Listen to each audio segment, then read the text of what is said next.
Good morning, good afternoon, good evening, and welcome to this webinar on how to ace GMAT sentence correction. My name is Rajat Sadana. I'm one of the co-founders of e-GMAT, and I'm going to be your main host or your co-host today. Supporting me in this webinar, I have Stacy Trepanier. Stacy is a senior subject matter expert at e-GMAT, and she's going to be your main host, as well as Shraddha, who's also a senior subject matter expert, and she's going to be your co-host as well. Also supporting us in this webinar is Sandeep, who's a GMAT strategy expert, and he's going to make sure that if you have GMAT strategy related questions, then they get answered. This is a free webinar. It's very heavily attended. In this webinar, we discuss the famous meaning-based approach that e-GMAT pioneered about a decade back, and we're in the third iteration of that approach. We're going to demonstrate that approach. We're going to show how using that approach, you can solve A, the easiest to the most challenging questions, and B, questions that test subject verb modifiers, verb tenses, pronouns, lists, as well as comparisons. So this single approach will help you tackle each and every kind of error that the GMAT tests, each and every kind of sentence structure that that the GMAT tests you on. So this is a very application-focused webinar, and to make sure that we do justice to you, we did send a few free video lessons so that you have that foundation to tackle questions in this webinar. The video lessons on the top left-hand corner are the ones. If you've not gone through these video lessons, they are a part of your free trial. Just log into your free trial and you can access these video lessons. We also have some upcoming free sessions. We have a free number properties webinar. You can click this. In this webinar, we talk about how to go from solve the easiest to the most challenging questions on remainders. This is, again, like today's webinar, it's a very application-focused webinar, but we start from some very, very basic questions. So even if you don't know a thing or two about remainders, join this webinar, and then by the end of these 2 hours, you'd be very confident in answering the most challenging, not just problem solving, but data sufficiency questions as well. And then next week, we have a webinar on GMAT reading comprehension, very similar to today's webinar. In this webinar, we talk about 3 key reading strategies, which if you incorporate in your day-to-day life, you'd be able to ace GMAT RC. Again, this is a webinar which is designed for folks who are not voracious readers. We not only tell you these strategies, we demonstrate how you apply. If you apply these strategies, you get to that 90th percentile ability and by improving comprehension. With that, it's a fairly heavily attended webinar, and just to make sure that we get to know you guys a bit better, we ask a few leading questions. One of them is, hey, when do you plan to take the GMAT? And the second is, what is your target GMAT score?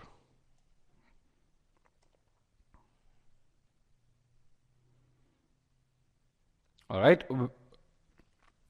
let's talk about the first question. In response to the first question, the most popular response that I get is people haven't taken a date as of yet. But then we also have a few folks who plan to take the GMAT right away, which is in the next 15 days or so.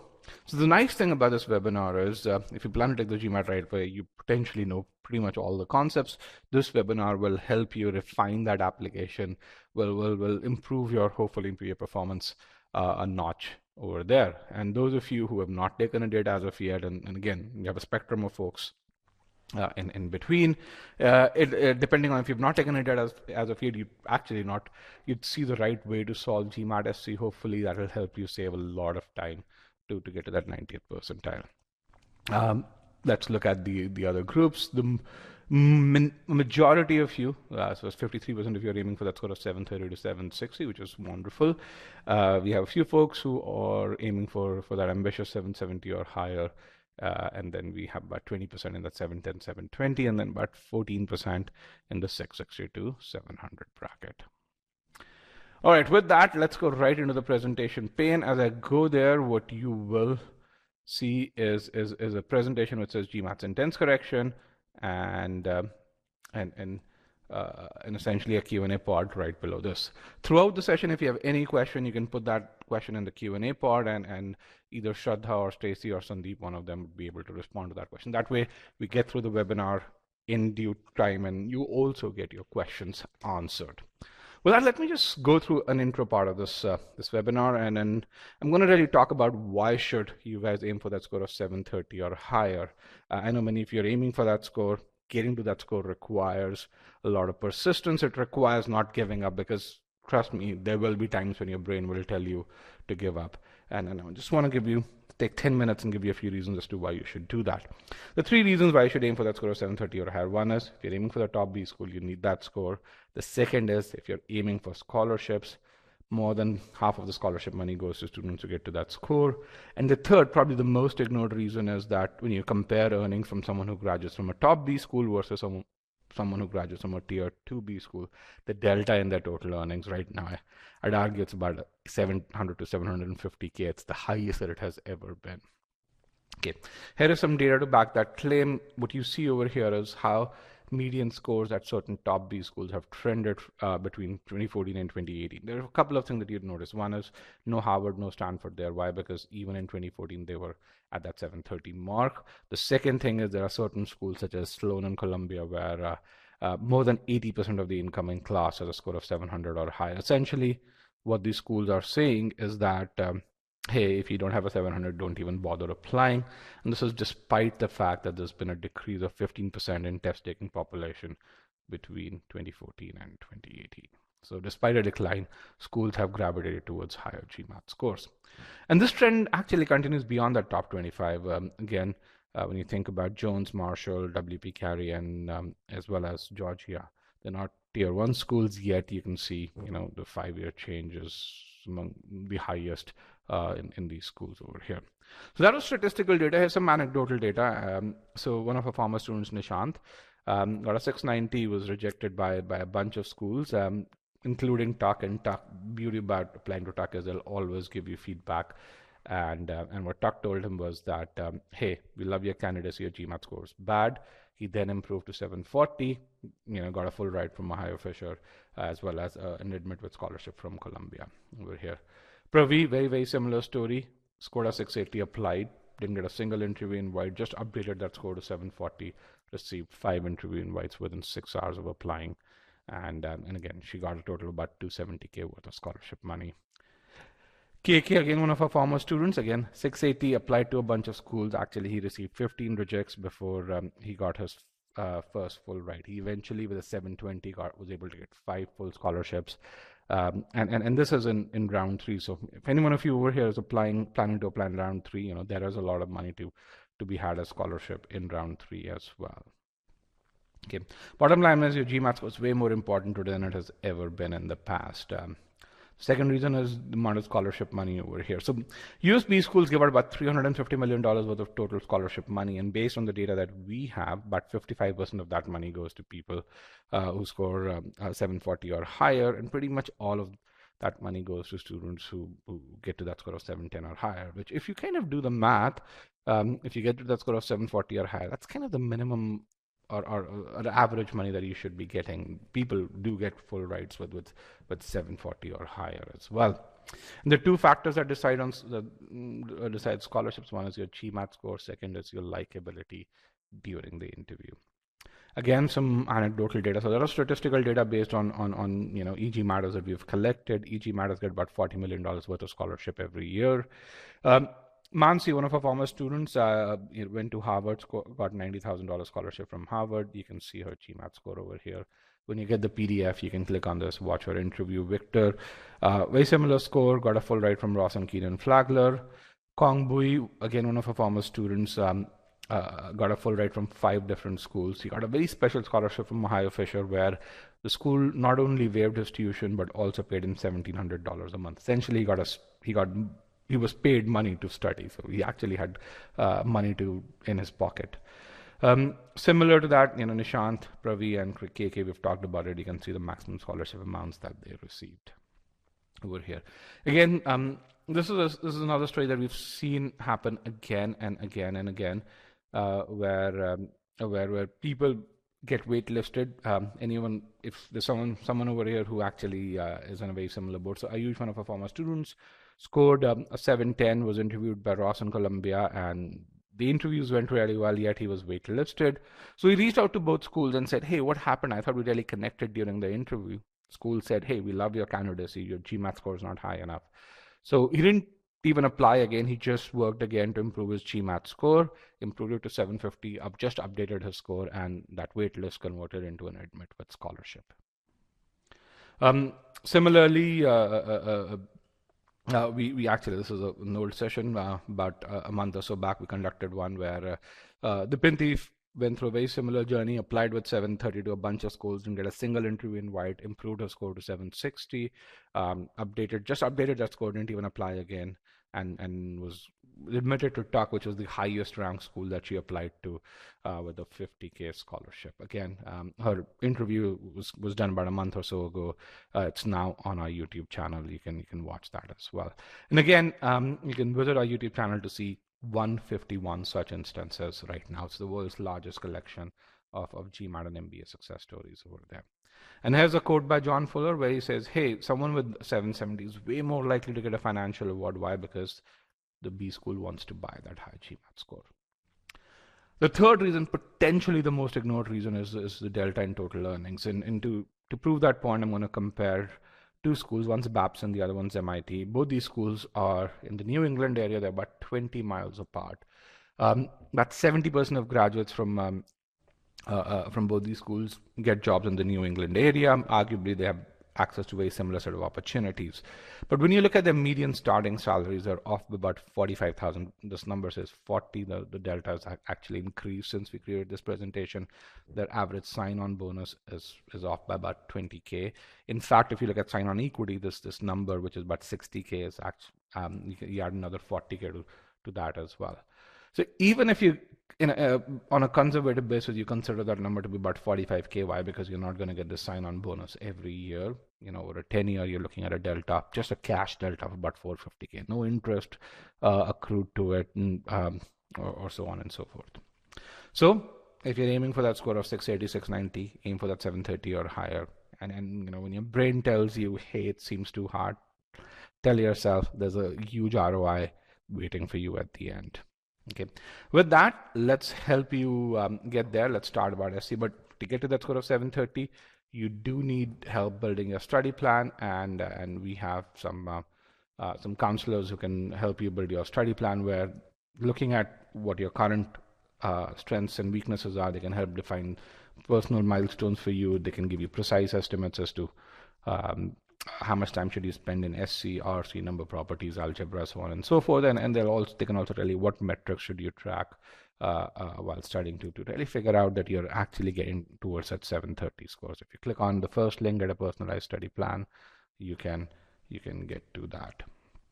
Okay, as you go there, you'd actually see a bunch of case studies. Choose the right case study for you. If the story resonates, click on help me reach that target GMAT score, and you'd be paired with an appropriate mentor over here.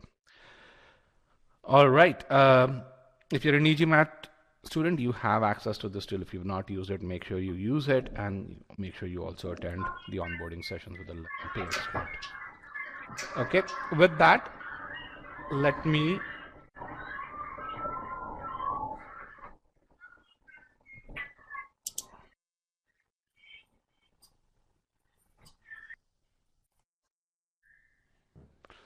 let me pass on the mic to Stacy. Stacy, I've muted your mic. You can unmute your mic, and yeah, I'm going to mute myself. And let's kind of help you improve and excel in GMAT. Oh, okay, good morning, everyone. I'm going to go ahead and let me pull over this poll, and let me know if everyone can hear me okay. I want to make sure that the audio is working. We're going to go ahead and jump into a question right away. Let me explain a couple housekeeping things really quickly. We are going to answer this first question, and in doing so, I want you to use the approach that you are currently using to solve an SC question. And whatever that approach is, we're going to solve this with your current approach. I want to emphasize that. And then we're going to work through the question, discussing one of the most popular ways that students use to solve the question, and then discussing the e-GMAT meaning-based approach. And try to emphasize the difference between the popular approach and the e-GMAT approach and why the meaning-based approach is so important. So I'm going to open this poll at the top of the screen, and I want you to click on Still Solving. So there's about 154 people in here. So I want to see about 100 clicks on that Still Solving before I reveal this question. So I know people are going to be like, I can't see the question yet. You're not going to see the question until I see about 100 clicks on that Still Solving. So make sure you click on Still Solving and don't click in those answer choices yet. And I want to see a lot of participation. The more we participate in the session, the more you're going to get out of the session. So we're doing really well right now. We're about at 80 people. Let's get to that 100 mark. I'm going to go ahead and get rid of this. Yes, no, can you hear me poll? Okay, we're about at 80, almost 90 people. Let's get about 13 more people to click on that Still Solving. I see somebody in the answer choices. We need to be down in Still Solving. And then I'm going to give you guys about 90 seconds to solve this question. That's about the typical time to solve an SC question. But I am going to watch the pulse of the class. So when about 80% of you have solved that question, I'm going to give that 30-second warning, and then we'll go ahead and move into our discussion of the question, okay?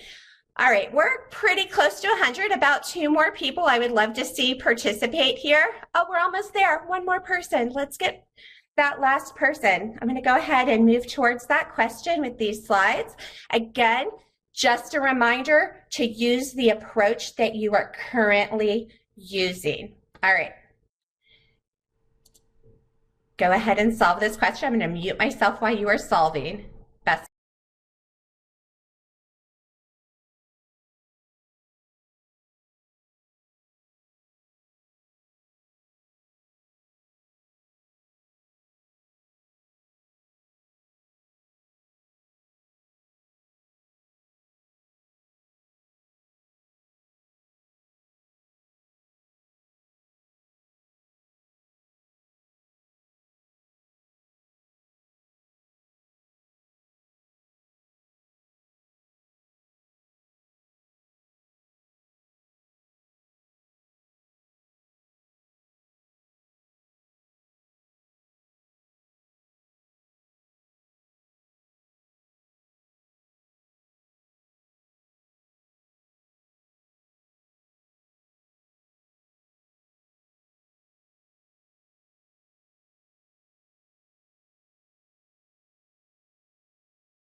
Okay, about 30 seconds remaining.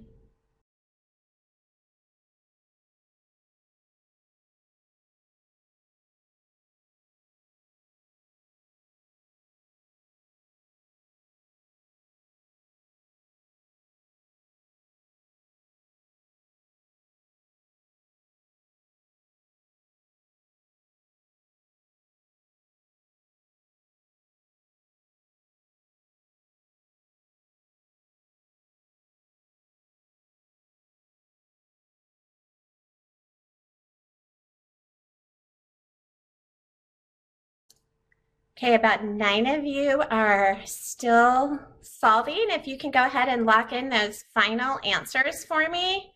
I'm going to go ahead and end this poll in about 10 seconds. We're down to about 7 of you. Go ahead and lock in those final answers. 5, 4, 3. We only have about 3 of you left. 2. The last 2 people want to select those final answers. 1. Okay, I'm going to go ahead and end the poll now. All right, I'm going to open this yes/no poll here. I want to ask you all, how confident are you in your approach and your answer choice with this question? How confident are you feeling with your answer and your approach here?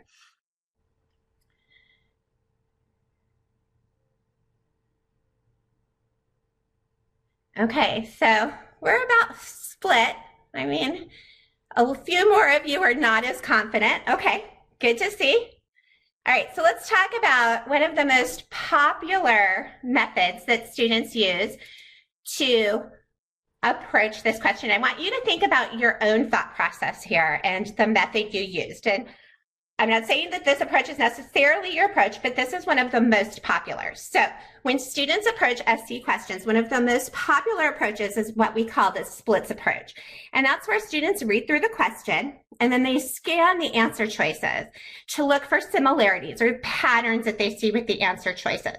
And in a question like this, it is very common for students to scan the answer choices and go, okay, so I read through the question, I noticed that there was a grammatical error with parallelism, and as I scan the answer choices, I see C, D, and E all have the word by here, right?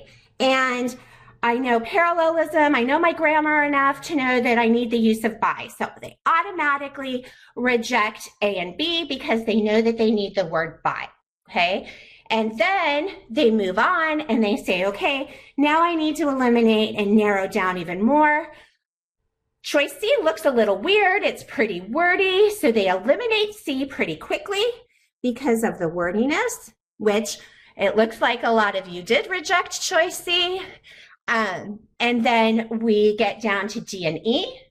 And we look at, again, using our grammar, and we say, okay, so E looks better than D because grammar tells me that E has a noun, and so we reject D, and boom, we choose choice E, okay? So I'm gonna clear this yes/no poll, and I want you to answer honestly here. Let me reopen this poll. How many of you use this approach? This kind of fast food splits method of getting to this answer, grabbing that grammar tool, utilizing that grammar tool, and kind of eliminating pretty quickly kind of that fast approach, relying on a little bit of grammar there. And it's okay. I can't tell who's who here. I just want you to be pretty honest with your approach here, because that's the only way we're going to make improvements is if we are honest with how we're approaching things. Okay, so over half of you are kind of using this approach. And if you use that approach, and I'll tell you right now, 39% of you landed with choice E, which is the incorrect answer choice. So the majority of you landed on the incorrect answer. So if you're using this approach and you landed on choice E, this approach isn't working for you. And we definitely need to pay attention and analyze why, okay? So let's move through, and I'm going to keep the results a secret for a little while longer because I want you to work through this question with me. So the source of this question, this is from the official guide. This is an official question. It is a grammar-based question. You do need some grammatical knowledge, as we said, to be able to answer this question. But your grammar is not going to be the only thing that gets you through this question. You have to analyze the meaning. You have to understand what the author is communicating. in order to get there. You cannot solve difficult questions just using grammar. And I'm going to be really honest, I'm a grammar teacher, an English teacher for years before joining the e-GMAT team. I taught English in school for over 20 years. And so this meaning-based approach was really new to me. And so it was difficult for me because I relied a lot on grammar when I started doing GMAT. And it really is a game changer when you embrace the meaning-based approach, because grammar alone is not going to help you solve these difficult questions. It will get you further than most if you know your grammar, but it's not going to get you to that 90th percentile you need. And this splits pattern will get you down to those last 3 answer choices, but it's not going to get you to that correct answer. It's going to land most of you on choice E, but for difficult level questions like this, you're going to pick the wrong one. So we're going to solve this using the e-GMAT approach, and hopefully I'll be able to change your mind after we're done with this one, the way that my mind was changed after I came along and started using this e-GMAT approach. So the first step you need to do is read through the sentence and really understand what the author is communicating. And I always tell students that the sentence is a story that the author is telling you. It's a micro story. So as you begin reading, make sure as you're preparing with SC, you're marking up the sentence, you're really interacting with the sentence, you're using chunks of this sentence to really extract the meaning. So as we start working through this sentence, we see the overall slackening of growth in productivity is influenced. Okay, so right away we know that we have this slackening, and this slackening is influenced. My annotation's a bit messy, sorry about that, is influenced by something. Okay, so now I need to go, okay, I have this slackening. I know it's influenced, so I need to look at what is it being influenced by. So I keep reading with this kind of question in my mind. And I read that it is less by government regulation. So here is my first piece that it's influenced by, influenced less by government regulation, although that is significant for specific industries like mining. So I know government regulation is significant, but there's something more that I'm looking for. So I keep reading to find out more.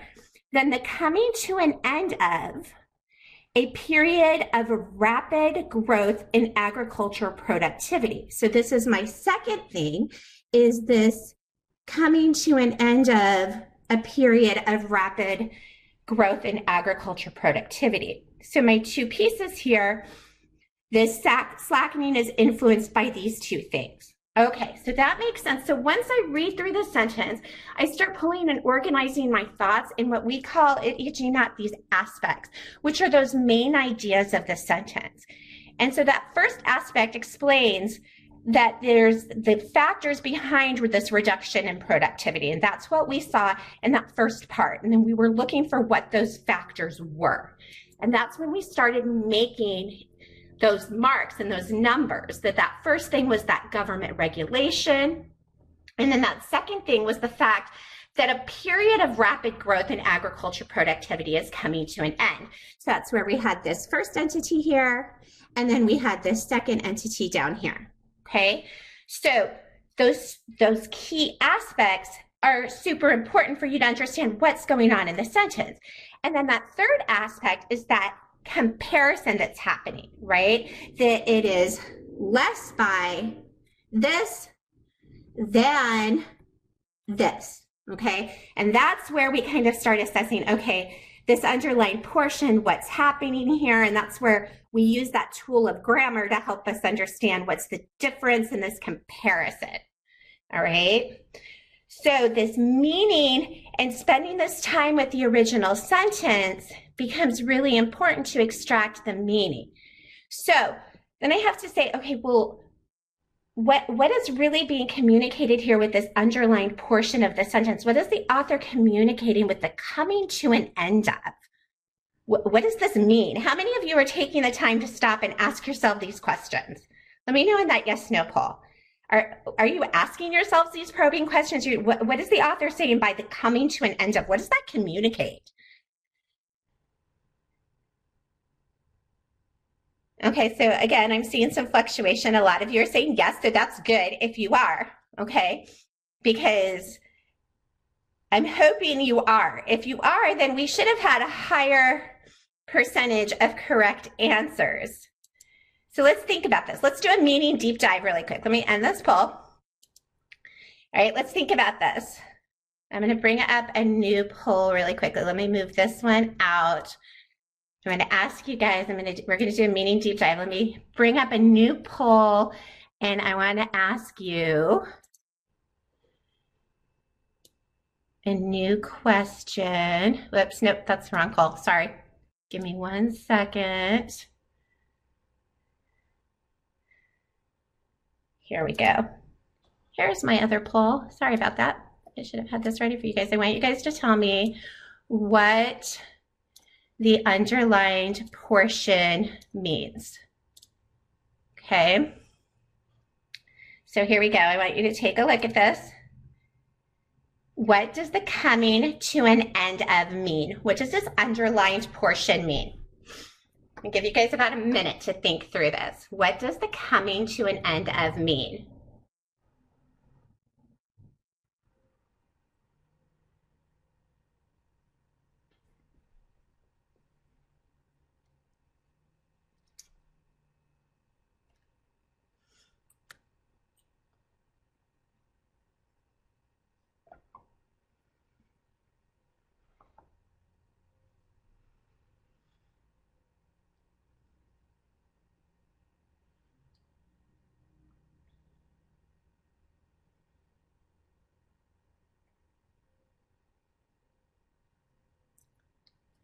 Okay, about 10 more seconds here.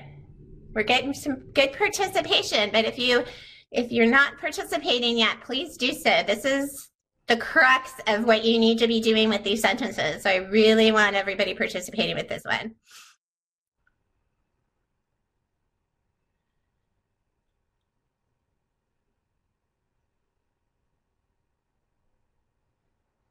Okay, 5, 4,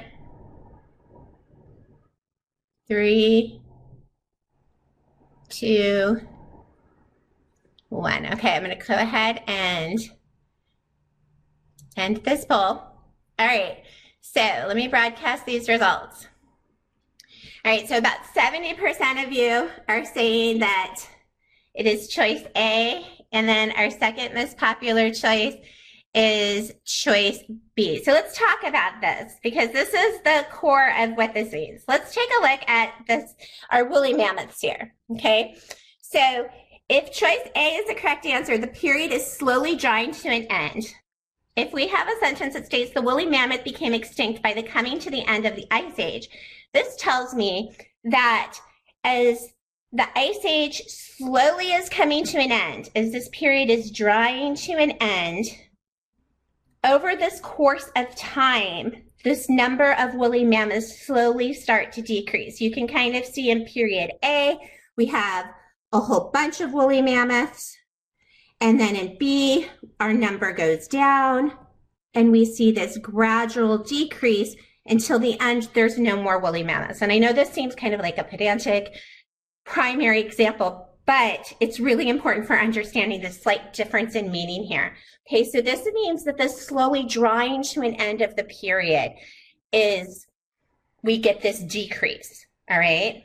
Now, if choice B is the meaning, the action of ending the period, the woolly mammoth became extinct by ending the Ice Age, this would be indicating that there was some kind of actual event that ended the Ice Age, that someone or something ended the period, okay?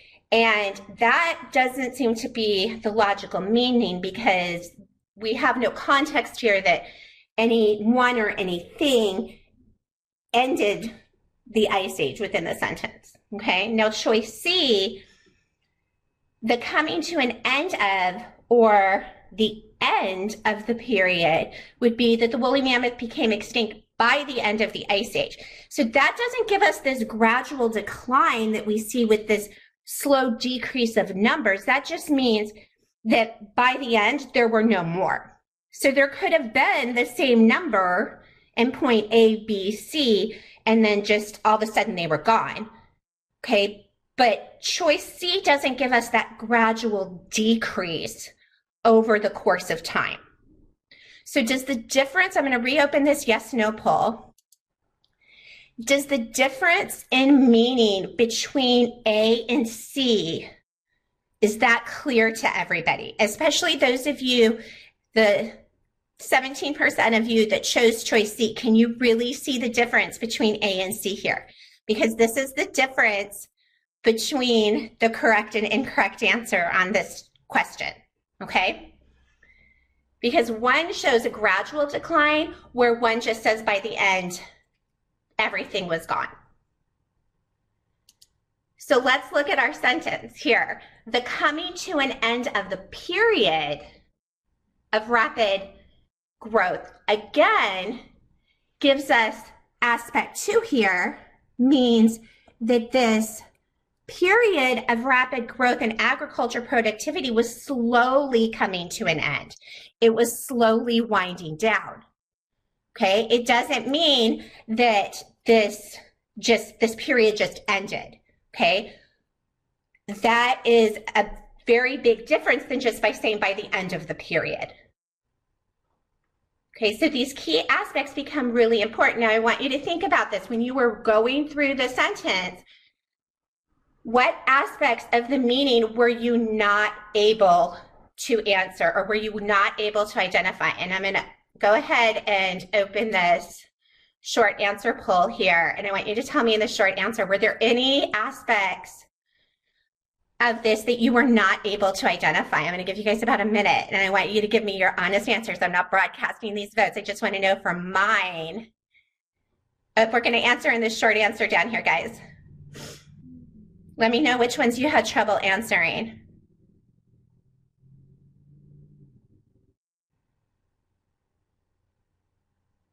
Okay, thank you for your honesty. Good. So I'm seeing a lot of aspect 2.2, that the meaning of the underlying portion was hard for some of you.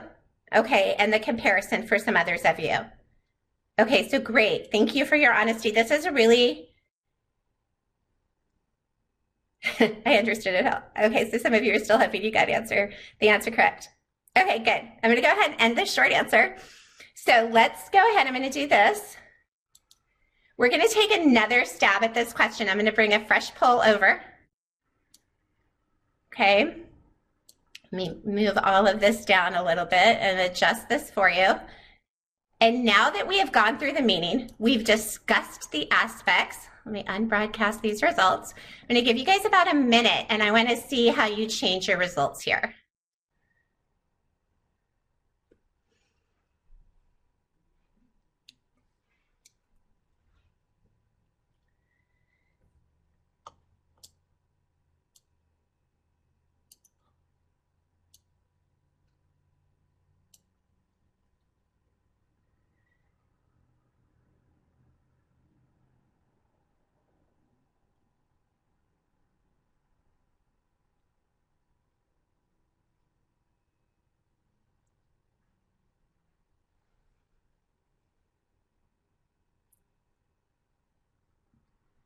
Okay, about 15 more seconds if anybody else wants to take a stab at this for the second time.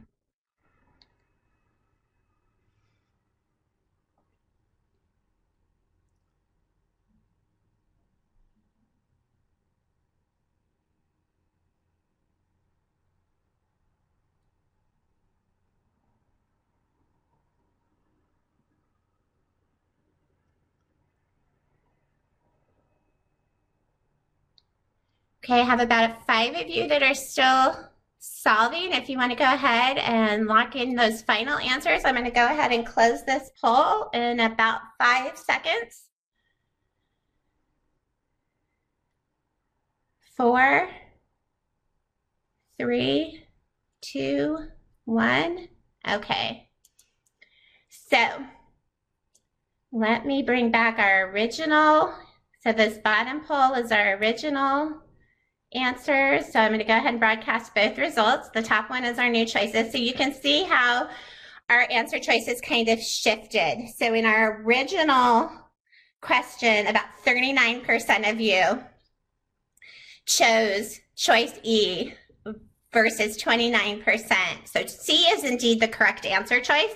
And after we discussed that meaning and went through those aspects, we're now at 71% of you selecting the correct answer choice. Okay, so look at all of you swapping your answers out.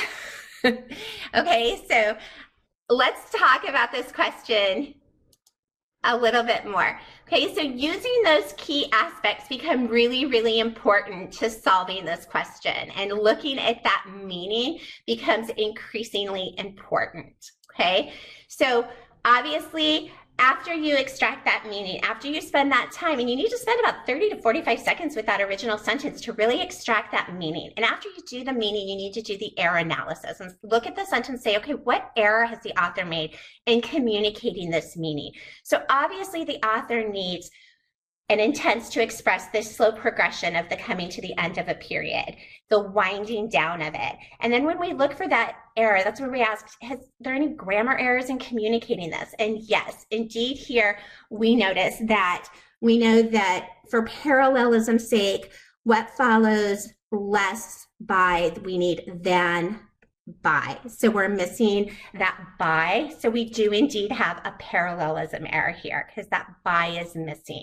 So that's our grammatical error. So those of you that selected choice A in both polls, okay, I see that you need to maybe brush up on that grammar tool, because all we needed was that by to fix this, which is what choice C gives us. Okay, so A and B, the by is missing, so we can reject those. Okay, and then we get to C, D, and E, and this is where the meaning is the only way you can get to the correct answer. Okay, so then we find out that we focus on this underlined portion. And that's where that meaning analysis becomes imperative.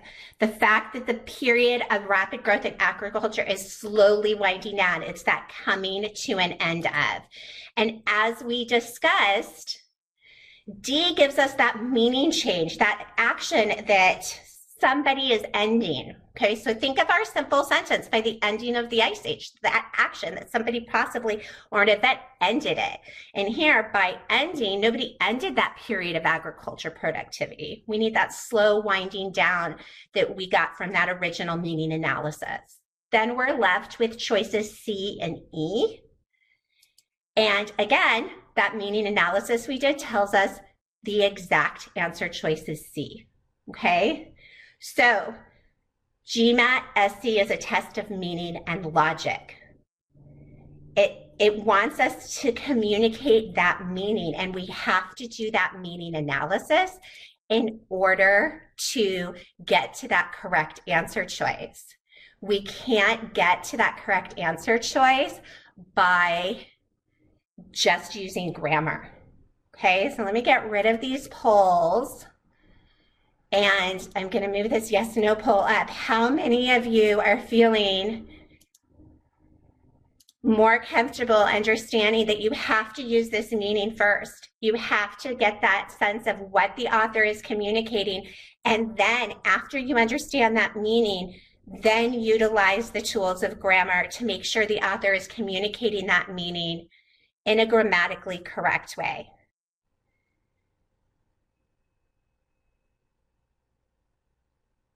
And there's a lot of you in here. I need a lot more participation than just around 50 of you. Here's a summary of this, okay, how we get there. Remember, by the end of doesn't give us that sense of that slow progression coming to the end of. These are two very different meanings. And hopefully you saw in answering this question 2 different times, once we did that meaning analysis, how different C and E actually were. Your statistics prove this. The statistics and the answers you chose prove the difference in approaches. Okay, so always understanding that meaning as we approach these difficult questions. This is going to make the difference for these harder questions. This is going to make that difference in you getting to that 90th percentile. Okay. This, again, was an OG advanced question. About 25% of this question was underlined, okay? And you notice the splits approach possibly could help us reject two answer choices here, but it couldn't get us to that correct answer. Okay, grammatically correct, we could get to D and E. 100% meaning was required to get us to the correct answer. So really, there was no way to just get to the correct answer using grammar. You had to use the meaning. This is a game changer, you guys. Really, really is for improving your score. Okay. So if you don't believe me, if you're still not buying it, you can jump on LinkedIn, you can jump on YouTube. There are so many debriefs of students. There are so many testimonials, and they're not people that were like, please say this. They're just honest, unadulterated testimonials of students who have used the course and said, hey, this has worked. This worked for me. It changed my sentence correction. It changed the way I approach GMAT SC. So, I mean, if you don't trust me, if you think that I'm just trying to sell you a product, just listen to the students. Our goal is really just for you guys to do well. Your success is paramount to us. So we just want to see you be successful and reach your goal and your targets. That's truly, truly what it is. I'm an educator at heart, and student success is the biggest priority. So if you don't trust what I'm telling you, and if you don't trust it from the results that you just saw in this first question, watch the debriefs. And we couldn't get students to say these things. All right, let me know by clicking in the still solving piece up there if you're ready to tackle another question. And this time, I would like you to try to use the meaning-based approach a little bit more here. Again, we have about 133 participants. I'd love to see about at least 90 of you, if not 100 of you, participate in the second question. So let's get those clicks on still solving upwards of, don't click answer choices yet, you guys. We haven't shown the question. I need to get at least to 85, 90 of you before I reveal the second question. And I want you to utilize this meaning-based approach. We have 4 questions in this session, so I want to move through this second question a little quicker so I can give Shraddha time with her questions. They're really fun, a little bit more complicated, more underlined portions of the sentence. We get a little more complicated as we go through the session. I've got about 60. Let's see if we can get to 75 of you. Come on. 75? No? A little more movement? You only get out what you put in. Anyone? All right. Oh, we're almost there. 2 more? Going? Okay, maybe not. Maybe it's late for some of you. There we go. We hit the target. Good job. All right, here's the question. Again, I'm going to watch the pulse of the class. And once I see we've down to about 20% still solving, I'll give you that 30-second warning. Use that meaning-based approach on this one. Best of luck.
30 seconds remaining.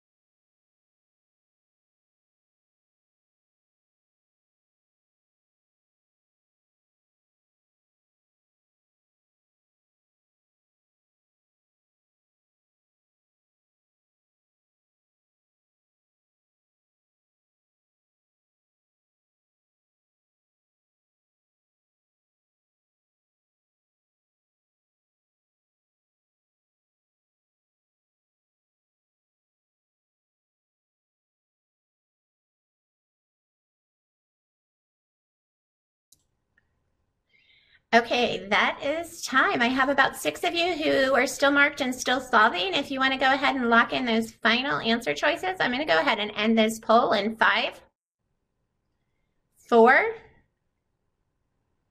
3. Got about 3 of you left. Lock in those choices. 2, 1. All right, I'm going to go ahead and end the poll. Final chances. Okay. I'm going to reopen this yes-no poll. Tell me in this yes-no poll, how did we feel? More confident in this one?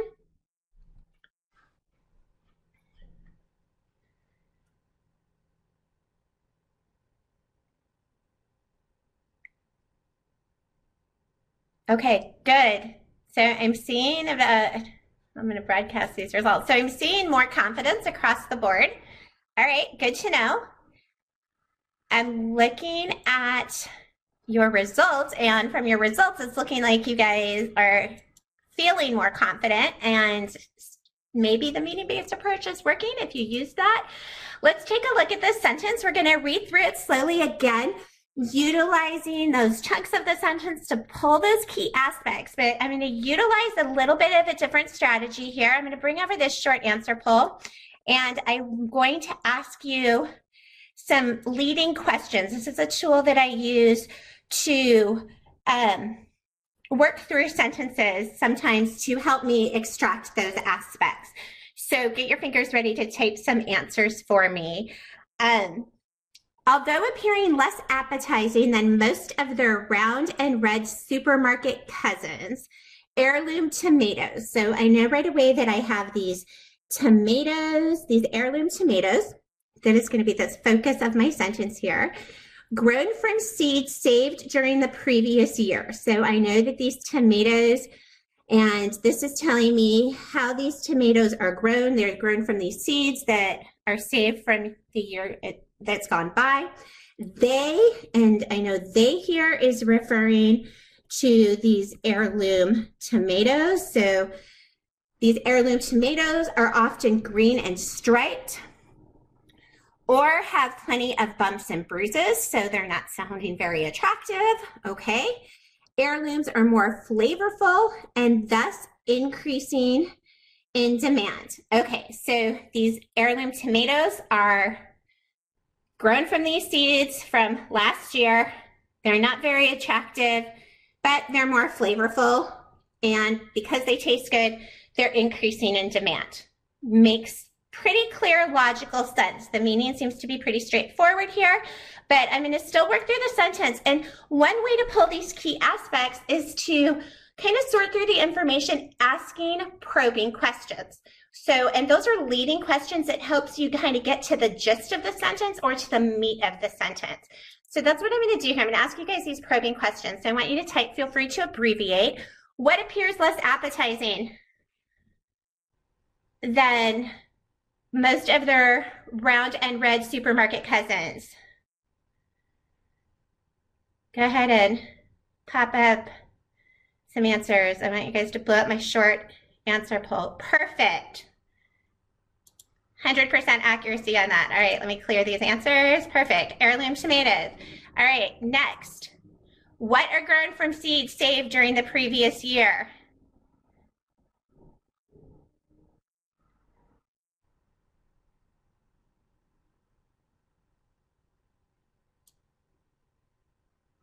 Perfect. I'm going to end that again.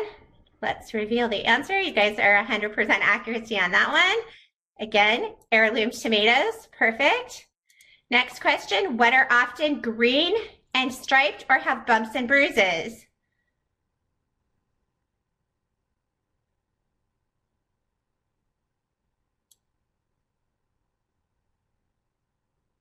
Perfect. All right. Yes, heirloom tomatoes.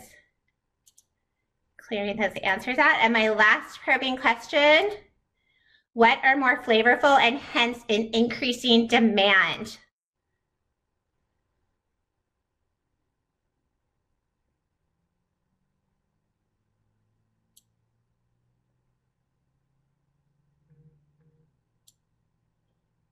Okay, heirloom tomatoes. All right, so now, what did we say? All these questions are about heirloom tomatoes. Now, looking at the sentence, heirloom tomatoes grown from seeds, what did we say they was talking about here? They is referring to, when we went through that meaning analysis, what is the only logical reference they can make here is to heirloom tomatoes, right? They stands for heirloom tomatoes. That's the only logical reference. Heirloom tomatoes are often green and striped. That's the logical antecedent that heirloom tomatoes is making. It can't refer up to supermarket cousins. They're round and red supermarket cousins. There is referring to heirloom tomatoes as well. Okay, the subject here is heirloom tomatoes. All right, because although appearing less appetizing than most of their round and red supermarket cousins, this is all referring and describing the subject of heirloom tomatoes. So the pronouns both are referring to heirloom tomatoes. That's the logical reference of both of those pronouns. Those are the clear antecedents, heirloom tomatoes. And that's what all these leading questions were getting to you. So I know you guys were questioning and probably blowing Shraddha up in the chat about heirloom, or in the Q&A pod about heirloom tomatoes. But look at all your answers. Everything is focused on heirloom tomatoes. That's the only logical antecedent here. Okay, is that clear to everybody? Let me clear out this yes/no poll. I was getting there. I'm sorry I didn't get there fast enough. Is that clear to everybody? How this is the only logical? I apologize I didn't get there fast enough. I tried to address it when we were doing the meaning analysis, and I tried to write heirloom tomatoes next to they to try to help you make that connection. But look how everything, that's why I was doing these questions, to help you see everything is connected to heirloom tomatoes. Okay. So asking those probing questions and see aspect 2, heirloom tomatoes, which is the they right here, is where we get that connection. So asking those probing questions is going to help you connect to those antecedents as well. Okay, and so these main ideas. Now, we've done that meaning analysis. We've pulled these key aspects by doing those probing questions. Now we have a comparison here. All right, so what is being compared? We know we have a comparison because of the word although. So what two entities are being compared here? I'm going to reopen the short answer poll. Tell me in the short answer poll, or I'm sorry, not comparison, contrast. Compare, contrast. What's being contrasted? What two entities, or what two aspects are being contrasted? Not in the yes, no poll, the short answer poll, guys, sorry. What two aspects are being contrasted? Heirloom tomatoes appear less appetizing. They're growing. What two aspects are being contrasted here?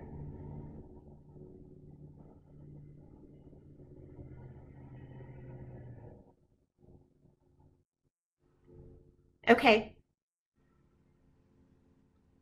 All right, so some of you are getting it. Yes, it is the fact that their looks versus their taste, right? So it is going to be aspect 1 and aspect 4.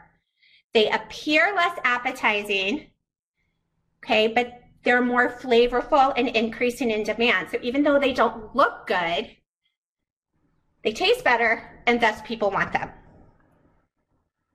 Okay, so that contrast is is clear, right, between aspect 1 and 4, and that's what although is doing, is presenting that contrast between those two entities in the sentence. Okay, so meaning is absolutely clear here. So now that we have that meaning, we understand what's being contrasted, we understand what's being communicated. Now we have to ask, is it being communicated clearly? Has the author made any errors in the grammar in communicating the meaning of the sentence?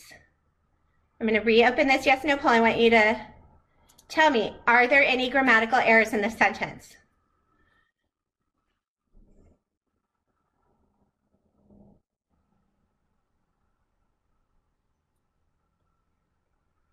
Okay, so I'm seeing about 62% of you are saying, only 6% of you picked choice A, so,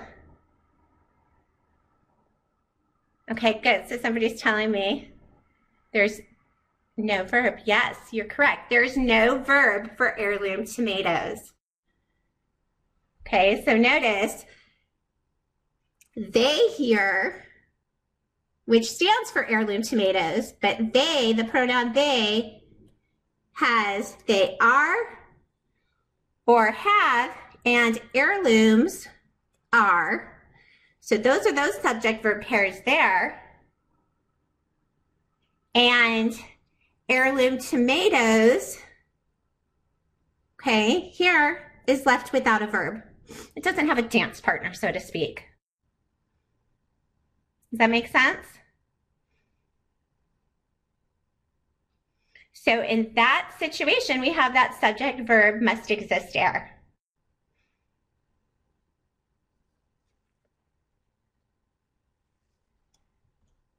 Everybody see that error? Let me clear this yes, no. Oh, I just clicked a wrong button. Sorry, guys.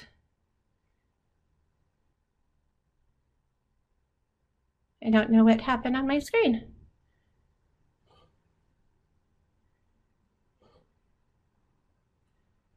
Hold on one second. My screen just glitched out on me. There we go. Sorry about that. Okay, so let's look at our answer choices. Here are those answer choices. All right, I'm going to go ahead and broadcast your results. So much better. The majority of you got to the correct answer choice here. So A, we're rejecting because we're lacking that verb. B is our correct answer choice.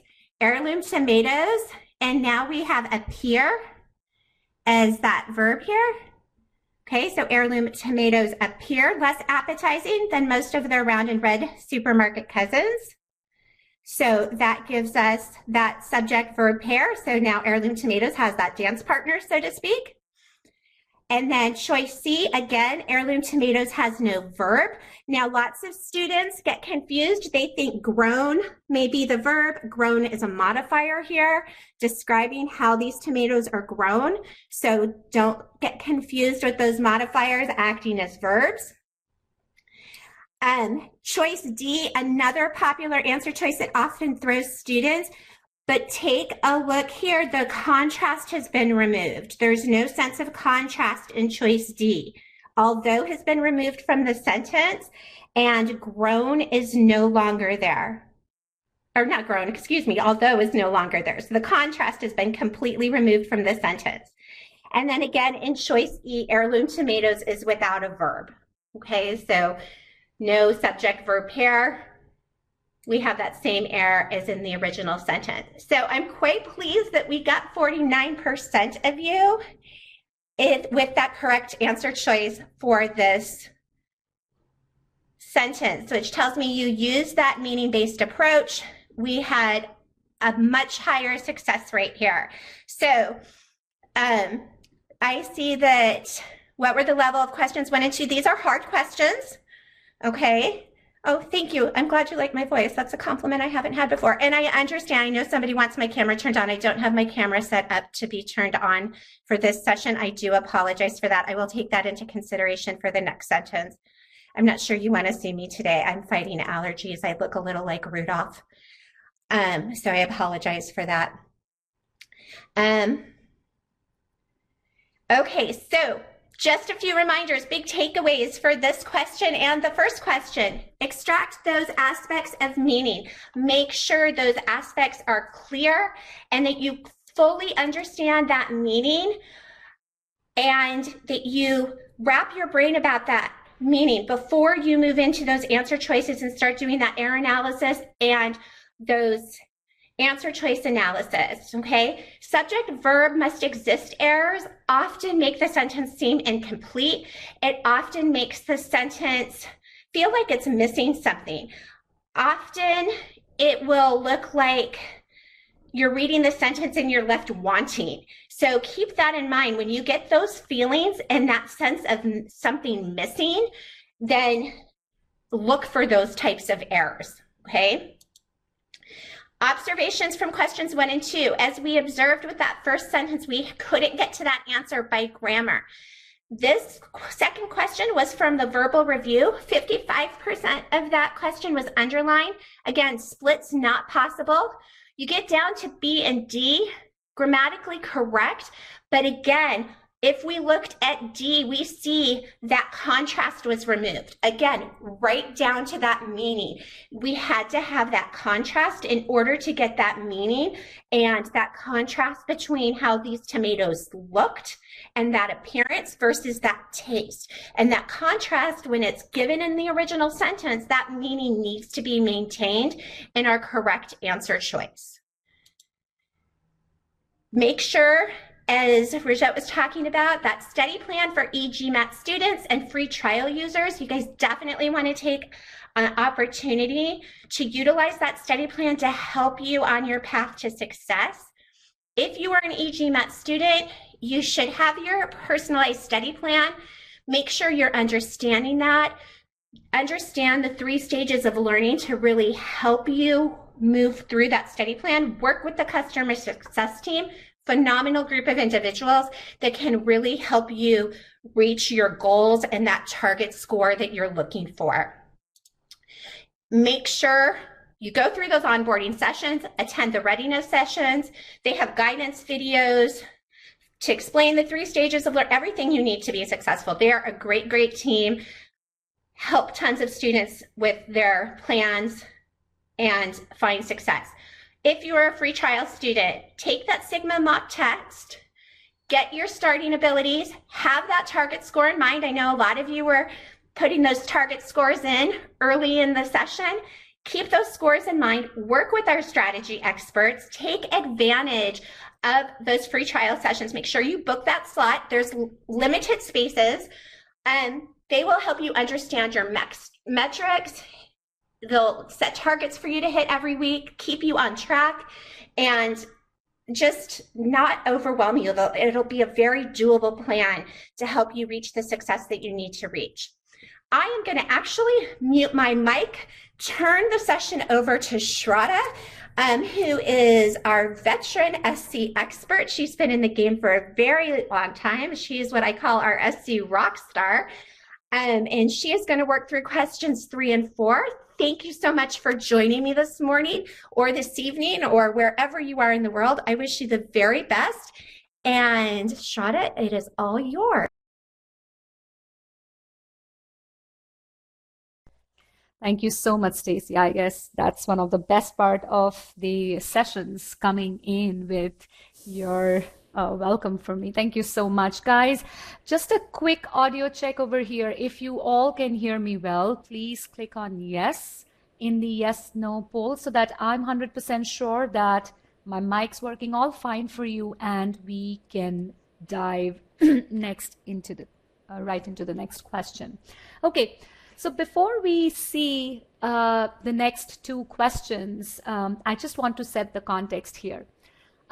Stacy did a beautiful job in explaining the first two questions, and especially the first question. Stacy, that was awesome. So yeah, the meaning is so very important to understand, and we cannot emphasize on it enough.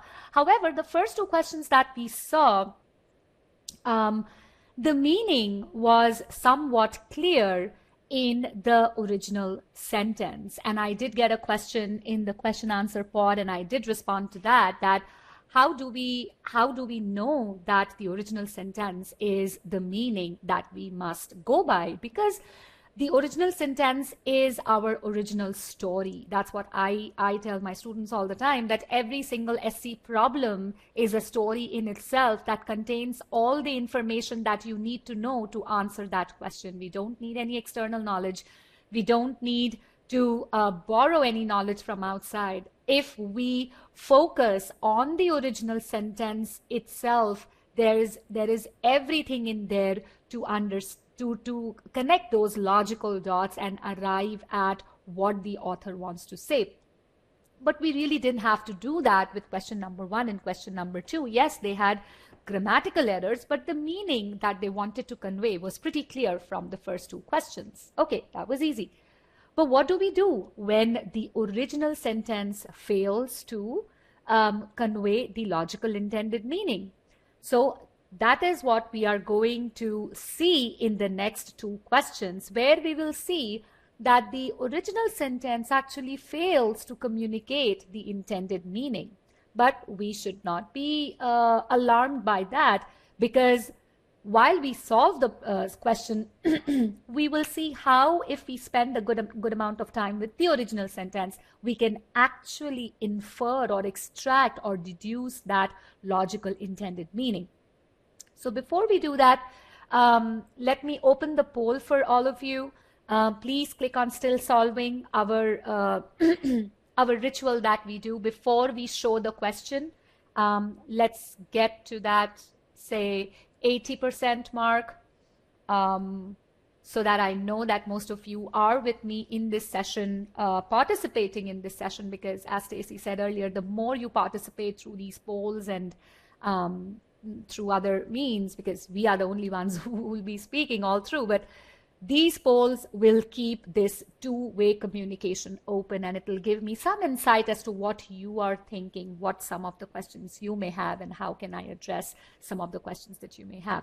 Okay, can we have a little bit more participation? Maybe 5 more. I'm there at 57, 106 participants in the class. A few more, please.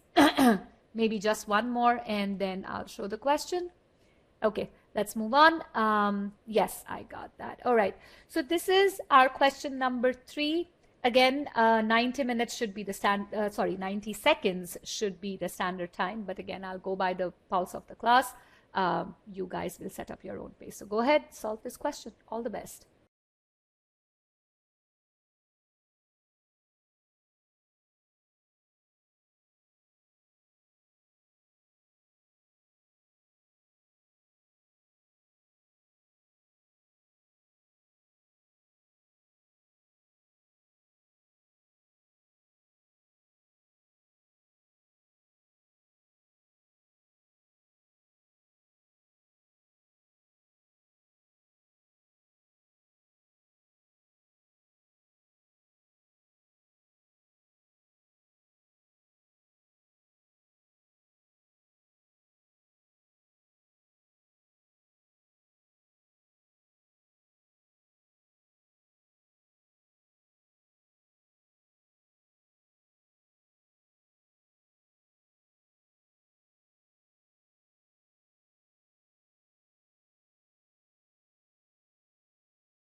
All right, I see most of you are done answering. I just have about 9 more people who are still solving. I would request you to choose an answer choice so that we can get into the description of this one. Last 10 seconds. 10, 9, 8, 7, 6, 5, 4, 3, 2, 1, 0. Okay, so I'm going to end the poll here. Okay, so now let's solve this question by using the e-GMAT 3-step process, in which our first step is meaning analysis, and to understand the meaning we break the sentence down into pieces. You saw that with the first 2 questions as well. So what is this sentence saying? The sentence is saying that many of them chiseled from solid rock centuries ago. Okay, so this sentence is talking about something that are, or that is, or many of them. So of course there are plural. So some things are chiseled from solid rocks, or were chiseled rather, because they were chiseled centuries ago. What are these things? The mountainous regions of northern Ethiopia are dotted with hundreds of monasteries. Okay, so that's our next piece of information, that there are mountainous regions in northern Ethiopia, and these regions are dotted, or they have a lot of monasteries, hundreds of monasteries. Okay, now the way the sentence is written, many of them chiseled from solid rocks, and then comes the mountainous regions. The way this sentence is written, it seems to suggest that the mountainous regions are chiseled from solid rocks. Chiseled means carved out. We have this tool, hammer and chisels, especially it's used in sculpting. So yeah, it's basically to carve out. Now, do you think that okay, let's take to yes or no poll and answer this question. Does it make sense to say that the mountainous regions are chiseled from solid rock? Does it even make sense to say that? And most of you are a big no. There you go. So yeah, it doesn't make sense to say that, because we are all logical beings, and we understand that mountainous regions are made up of rock. They cannot be carved out. Regions, especially, we are talking in plural number over here, and over here we just have a solid rock. So it just doesn't make sense to say that from one solid rock somebody carved out mountainous regions. So clearly, the way this sentence is written, it does not present logical reason. This aspect 2 that we are talking about, is totally out of place. However, if I ask you to answer this question, that okay, this is all that we have in this sentence. This is not even a long, complicated, complex sentence. So if I ask you this, what do you think are chiseled from solid rock? What will be your answer? What do you think should be, what are chiseled? And see, if I were to broadcast your result right now, in fact, all of you are saying monasteries, hundreds of monasteries, whatever it is. Yeah, monasteries. So even if the author did not present the intended meaning correctly, we all are able to understand that, hey, come on, we know what could be chiseled out of solid rock. So this is what I want to bring to your attention, that we all are logical beings. We all know how to put 2 plus 2 together, and this is exactly what we need to do when we solve SC questions. I'm sure at some point in your life, you all must have solved puzzles, the jigsaw puzzles, right? Those pieces. What do we do in that?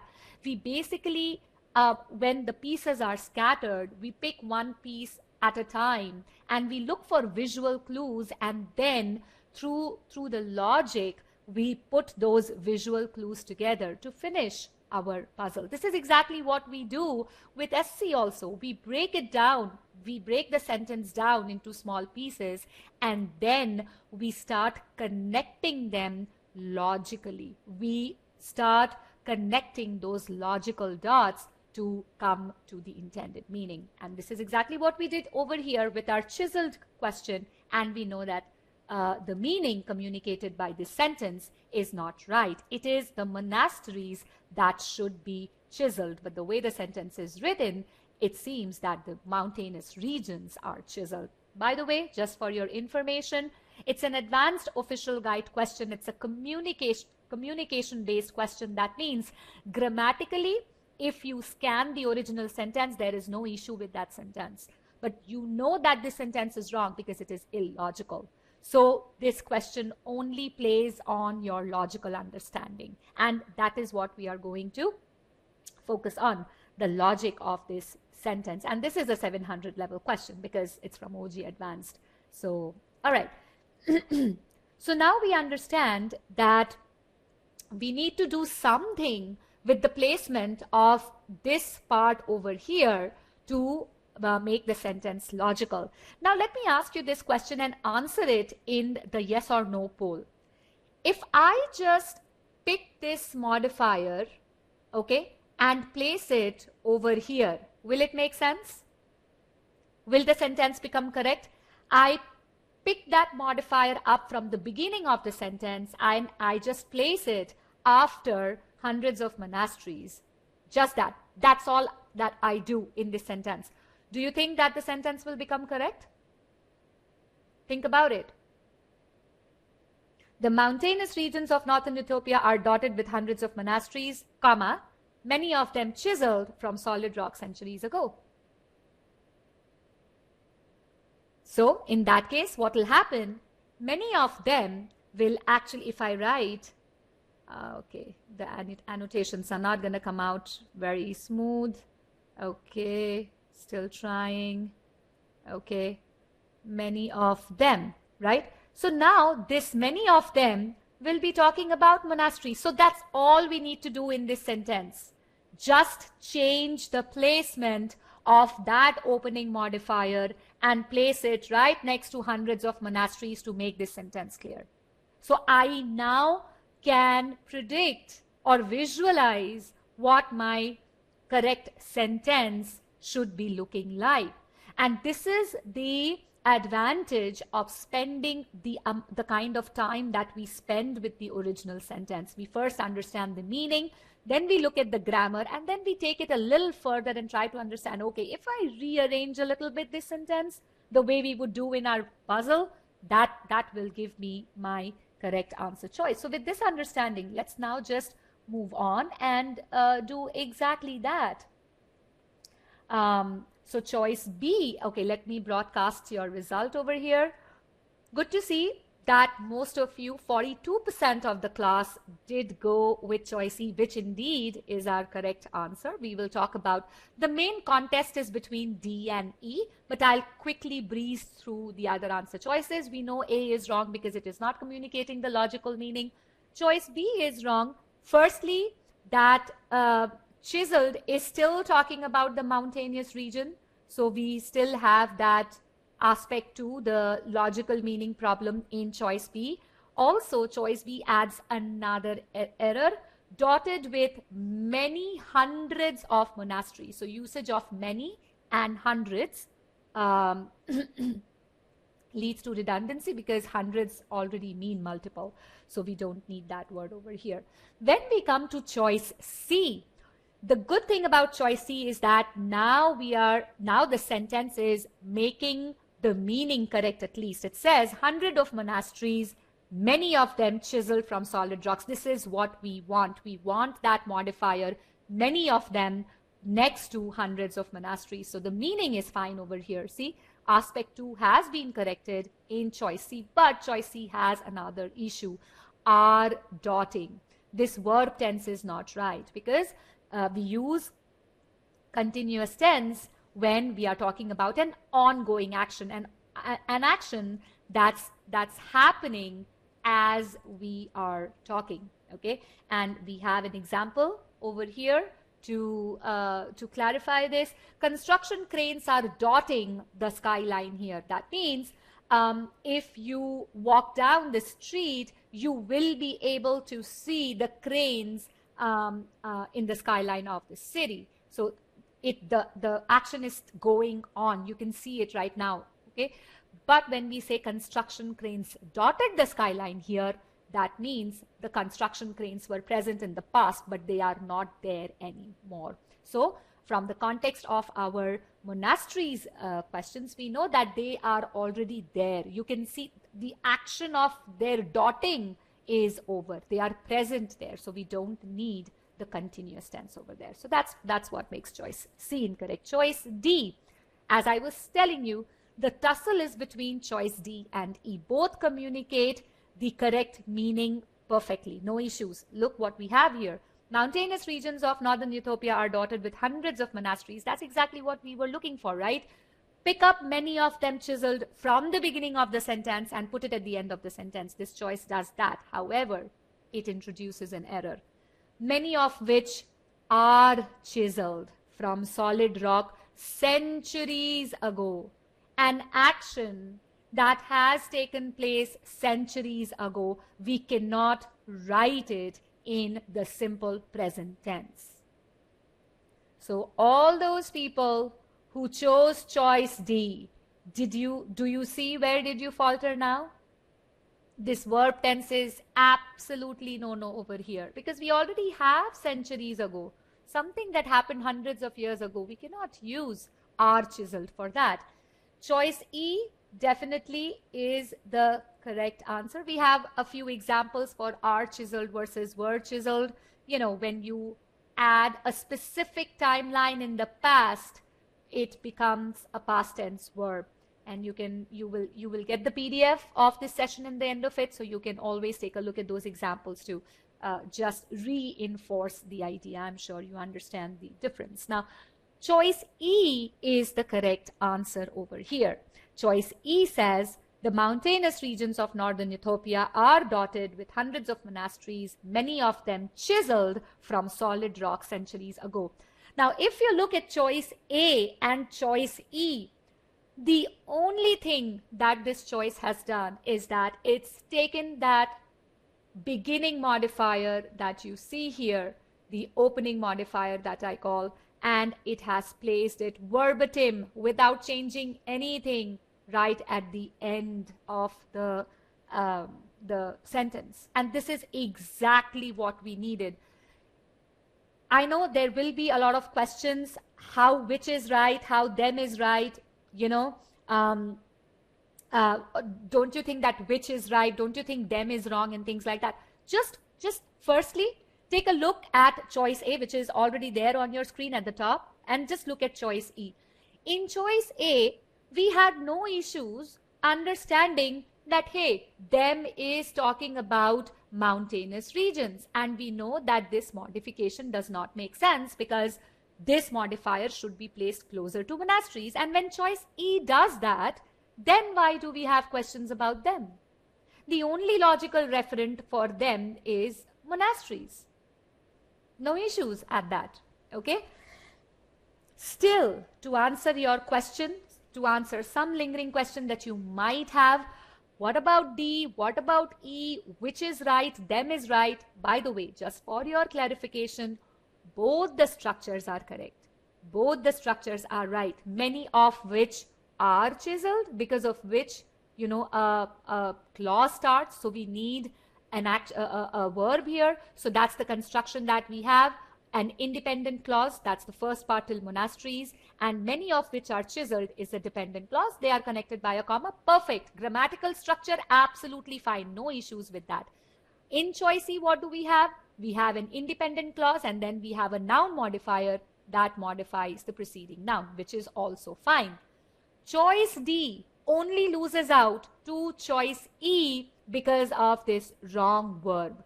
Now, if we turned are chiseled to were chiseled in choice D, then choice D will also become correct.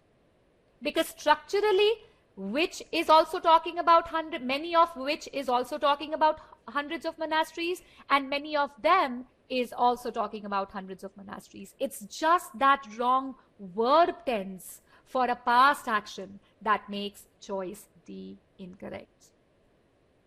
Is this point clear? Because this is the most frequently asked question through our sessions. Why which? Why them? Isn't there any ambiguity? But no, there is no ambiguity, because if we understood what was happening in the original sentence, we just shifted the modifier. That's all we did. Simple, easy, right? This is what we've been looking for. All right. So with this, I hope there are no more questions there. Okay. Shantanu has asked a question. If choice D had word chisel instead of R chisel, would option D or option B be correct? Now, Shantanu and everybody else, you will never see two grammatically and logically correct answer for any question in any section of GMAT. That just cannot happen. You cannot have two correct answer choices for one question. And Shantanu, that's why you have R chiseled in choice D and not word chiseled. The question creator knew he had or she had to introduce an error, and that's why it's R chiseled. Okay? All right. So let's move on. And here the question once again with all the answer choices and all the errors are highlighted. I will quickly ask, do you have any more questions on this? If not, then we will go on to our fourth question. Anything that's bothering you about this question?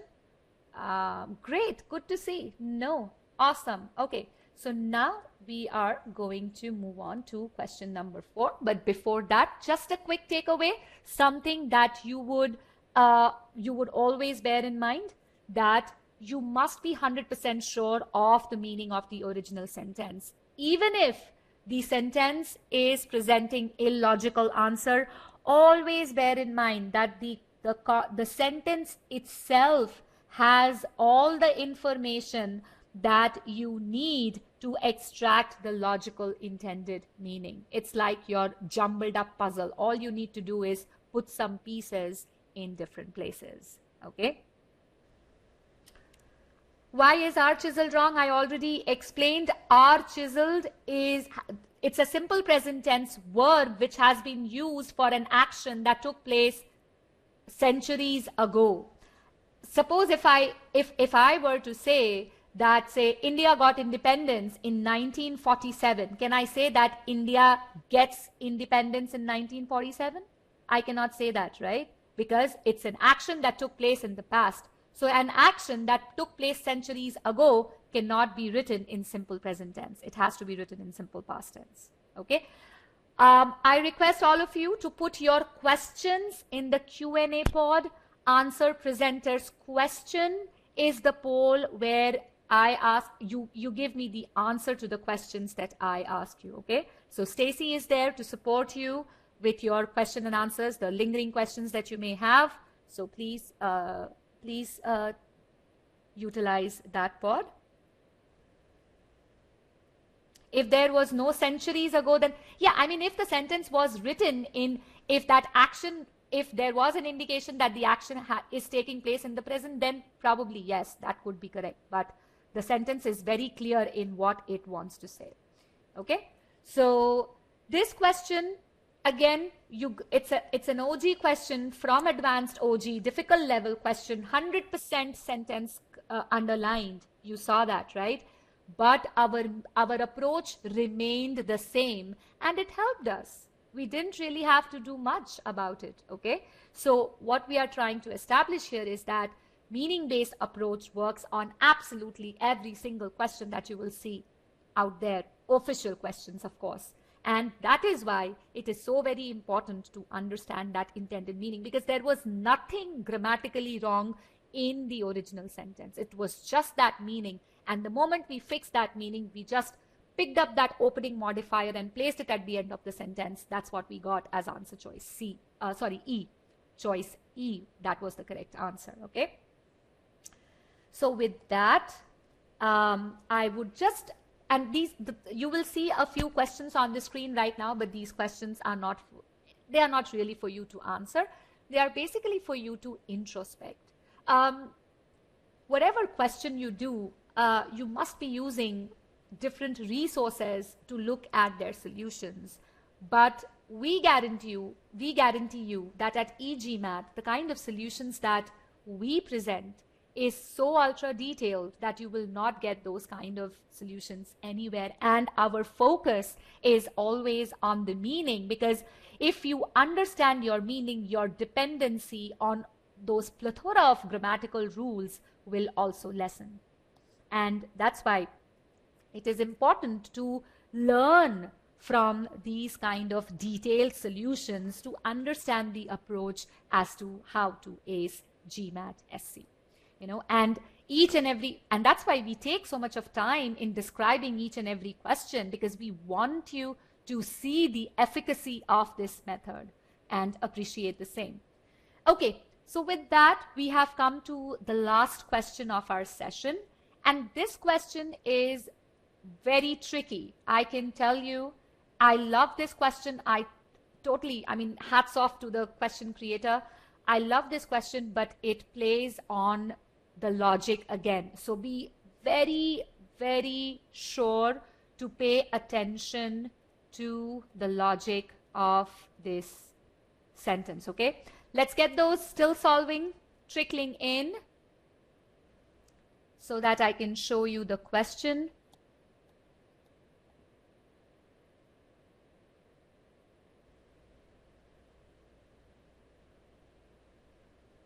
A few more, please. Let's get that number to 60. I'm at 59. All right, I'll show you the question now. It's a difficult question. You're going to take a little longer time, but okay, I'm not going to rush you. So take your time, but put those logical connections properly, okay? All the best, guys.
All right, I do see many of you are done with it, but those who are not, I guess I'm going to give you a little more time maybe.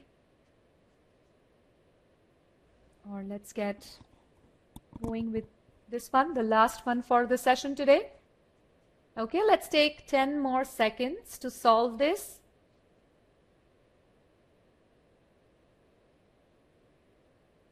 Ten, 9, 8, 7, 6, 5, 4, 3, 2, 1. Okay. I see 3 more still solving.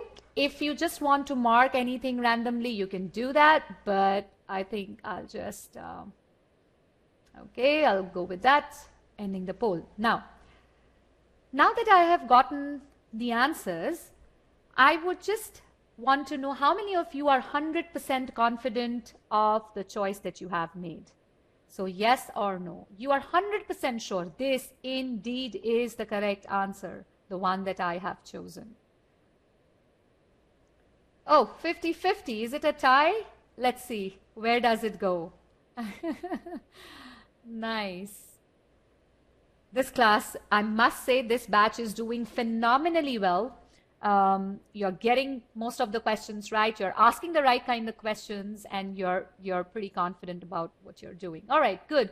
So I guess I'm going to end the poll here. Most of you are saying that you are confident about this question. Okay, that's a very good thing. Now, I'm going to do something here. I'm going to remove the Q&A pod out of our way because I want all of you to pay attention to this question and then tell me whether you got the meaning of this sentence this way or whether you really invested yourself in understanding the meaning this way. Okay, it's a dense sentence, lots going on in this one, a lot of layers. So let's get started with this question. Okay, so this sentence is talking about something called, okay, let me just stay here, something called leafy spurge, right? About 5 million acres, so that's a huge land of tract in the United States, have been invaded by what? By leafy spurge. What is this leafy spurge? It is a herbaceous plant, okay, of course, leafy spurge, so it's a plant. Where does it come from? From Eurasia. Certain more information about leafy spurge with milky sap, so it has some liquidy, some liquid that looks like milk. That's why it's called milky sap, so it's white. What does it do? That gives mouth sores to cattle. Okay, yeah, makes sense. Displacing grasses and other cattle food and rendering rangeland worthless. So what is rendering rangeland worthless means? It makes the grazing ground absolutely useless. The cattle cannot eat there anymore, right? So that's the meaning of rendering rangeland worthless. Now, the way the sentence is written, we understand that milky sap gives mouth sores to cattle. Is this logical? Is this logical? Yes or no, please? Milky sap gives mouth sores to cattle. Is that logical? That meaning? Yes, that meaning is logical. We all agree to it. I got the confirmation from you as well. Okay, now, then we have comma plus verb ing modifier, and if you have gone through our free trial, you know that in our free trial, we do have this concept named comma plus verb ing modifier that says that this particular modifier is used to present the result of the preceding clause, right? It's one of the ways of modifying the preceding clause. So the way this sentence is written, it is saying that the milky sap gives mouth sores to cattle, and that is the reason why it displaces grasses and other cattle food. Do you think this cause and effect is logical? Because milky sap gives mouth sores to cattle, As a result, it displaces grasses and other cattle food. Is this cause and effect logical? Think about it. I mean, how does giving mouth sore can lead to displacing grasses? It just doesn't make sense, right? Okay, let's take a look at the second cause and effect that is presented in the sentence, and I'm going to clear the poll here. The second cause, so that's my first effect, which is definitely all bad. My second cause and effect is this part, okay, here. What it is saying? That gives mouth sores to cattle, rendering rangeland worthless. So the sentence is saying that because the milky sap gives mouth sores to cattle, it makes the grazing ground useless. Is that logical? I mean, okay, those cattle who've gotten mouth sores may not be able to eat for a few days. That is fine. But does it make the grazing grounds useless? How does that happen? How does that even happen, right? So we understand that this entire section where we are looking at the cause and effect is absolutely illogical. Now I have a few questions for you, that because now, so here is another beautiful question that does not present the logical intended meaning. But as I said earlier, we are all logical beings. We can connect those logical dots. So let's just do that. Let's try to figure out, okay, I'm okay with this part. That gives mouth sores. That's fine. But think about it.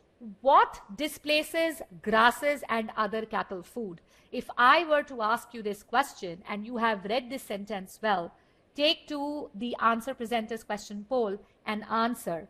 What displaces grasses and other cattle food? You can say leafy spurge, you can say LS, keep it short, herbaceous plant, HP. LS is fine, you know, just it's quick to write that, right? C. Even without me telling you anything, we are still dissecting the question, but we do understand that, hey, if anything has to displace, as in replace, right? We can use another word. If anything that can replace grasses and other cattle food, any entity that is present in the sentence is only leafy spurge. Only that can do that. And you understand that. So this action, let me change the color of my pen so that you understand. Okay, so this action should actually be connected with leafy spurge. Okay, well and good. I understand that point. Now let's dissect the second cause and effect that we have, or the second action. Rendering range land worthless. What do you think can make the grazing ground useless? What can make the grazing ground useless? Leafy spurge, okay. The confidence is not displacing the grass. Let me broadcast the result here. If the ground is covered in LS, okay, so I got the cause of displacing grasses and other cattle food. Perfect answers. Perfect answers. This is exactly what I'm looking for. So what will make the grazing grounds worthless? If the leafy spurge replaces all the grasses and cattle food, then, you know, the cattle will not be able to graze on those grounds because they will get mouth sore. So wherever we have leafy spurge, all the rangeland will become useless. So this action is actually, and okay, so there is an arrow already in the sentence. This action is actually presenting the result of displacing. Okay, so yes, we will have to do this kind of breakdown in a sentence like this, where the context is very heavy and too many things are going on in this sentence. Okay, so far, take to yes or no poll and let me know. Do you understand what exactly is happening in choice A in terms of logic? And okay, yes, you may say, hey, we will not get this time in the real test. Yes, you will not get this time in the real test. That's why We are telling you that right now that you're in the prep mode, invest your time in mastering this meaning-based process. Do that right now. Practice so diligently and so much that this approach turns into your muscle memory. Every time you look at an SC question, your mind automatically starts, okay, first let's break down the sentence. Let's understand the meaning. Let's take out the logic. Let me first understand the logic. This will happen with practice, and you will see that you're not even thinking about grammar the moment you look at SC. Okay, so by the time you are ready for your test, it's all there. You've already aced the meaning-based approach. You're ready for your SC game. Okay. Okay. So with that, let me broadcast the result. I'm glad to see that 53% of you got to the correct answer, but I just want to make sure that you got the correct answer for the right reason. Okay. So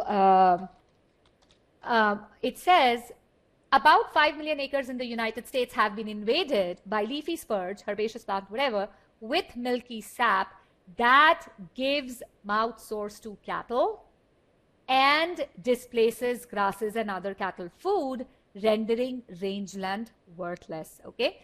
So, okay, with milky sap. Okay. Why people do not choose choice B? This is my observation. You can correct me if I'm wrong. People think that, hey, you talk about meaning change, anything that changes the meaning, we are not going to go with that. Okay. But here, choice B changes the meaning, because the original sentence says that milky sap gives mouth sore. But if we look at the structure of this sentence, we understand that that is actually talking about a leafy spurge or a herbaceous plant, whatever it is. Both are the same. So if we say that is talking about a herbaceous plant, this is also fine, because a herbaceous plant is the leafy spurge. So there is no difference in the meaning. So how come you're saying that choice B is correct? Because it is not saying that the milky sap gives mouth sore. It is saying that it is the leafy spurge that's giving mouth sore. But think about it and give me the answer in the yes or no poll. Is leafy, or let me ask this, are leafy spurge and milky sap exclusively mutual entities? Are they really totally different from one another? Are they exclusively mutual entities? Think about it. If I say, is it not that eating leafy spurge gives mouth sore? Now there is a chemical behind, there is a chemical explanation behind that okay, leafy spurge contains milky sap, and it is really that milky sap that gives mouth sore. But we can definitely say that, hey, will it be wrong to say that leafy spurge gives mouth sore? No, it won't be, because leafy spurge and milky sap are not exclusively mutually exclusive entities. They are not mutually exclusive, right? Leafy spurge contains milky sap, so it's the same thing to say whether it's, because it's not that the cattle can eat leafy spurge and still not get the mouth sore, because they'll be able to kind of digress or kind of ignore the milky sap, or they lick milky sap from somewhere else. No, that's not happening. Leafy spurge contains the milky sap. So it's one and the same thing to say that leafy spurge gives the mouth sores. So the meaning does not change. Again, the logic. You had to think about it. You have to draw that conclusion that, hey, milky sap and leafy spurge are not mutually exclusive. Okay? I'll come to all of your questions. Hold on to that. So now what choice B is doing? That gives mouth sores, correct? There is no contention over here. Displaces grasses. We all knew that it is leafy spurge. You all told me that, hey, leafy spurge should be displacing the grasses. This is exactly what we get in here. And the last part remains the same. Comma plus verb ing modifier.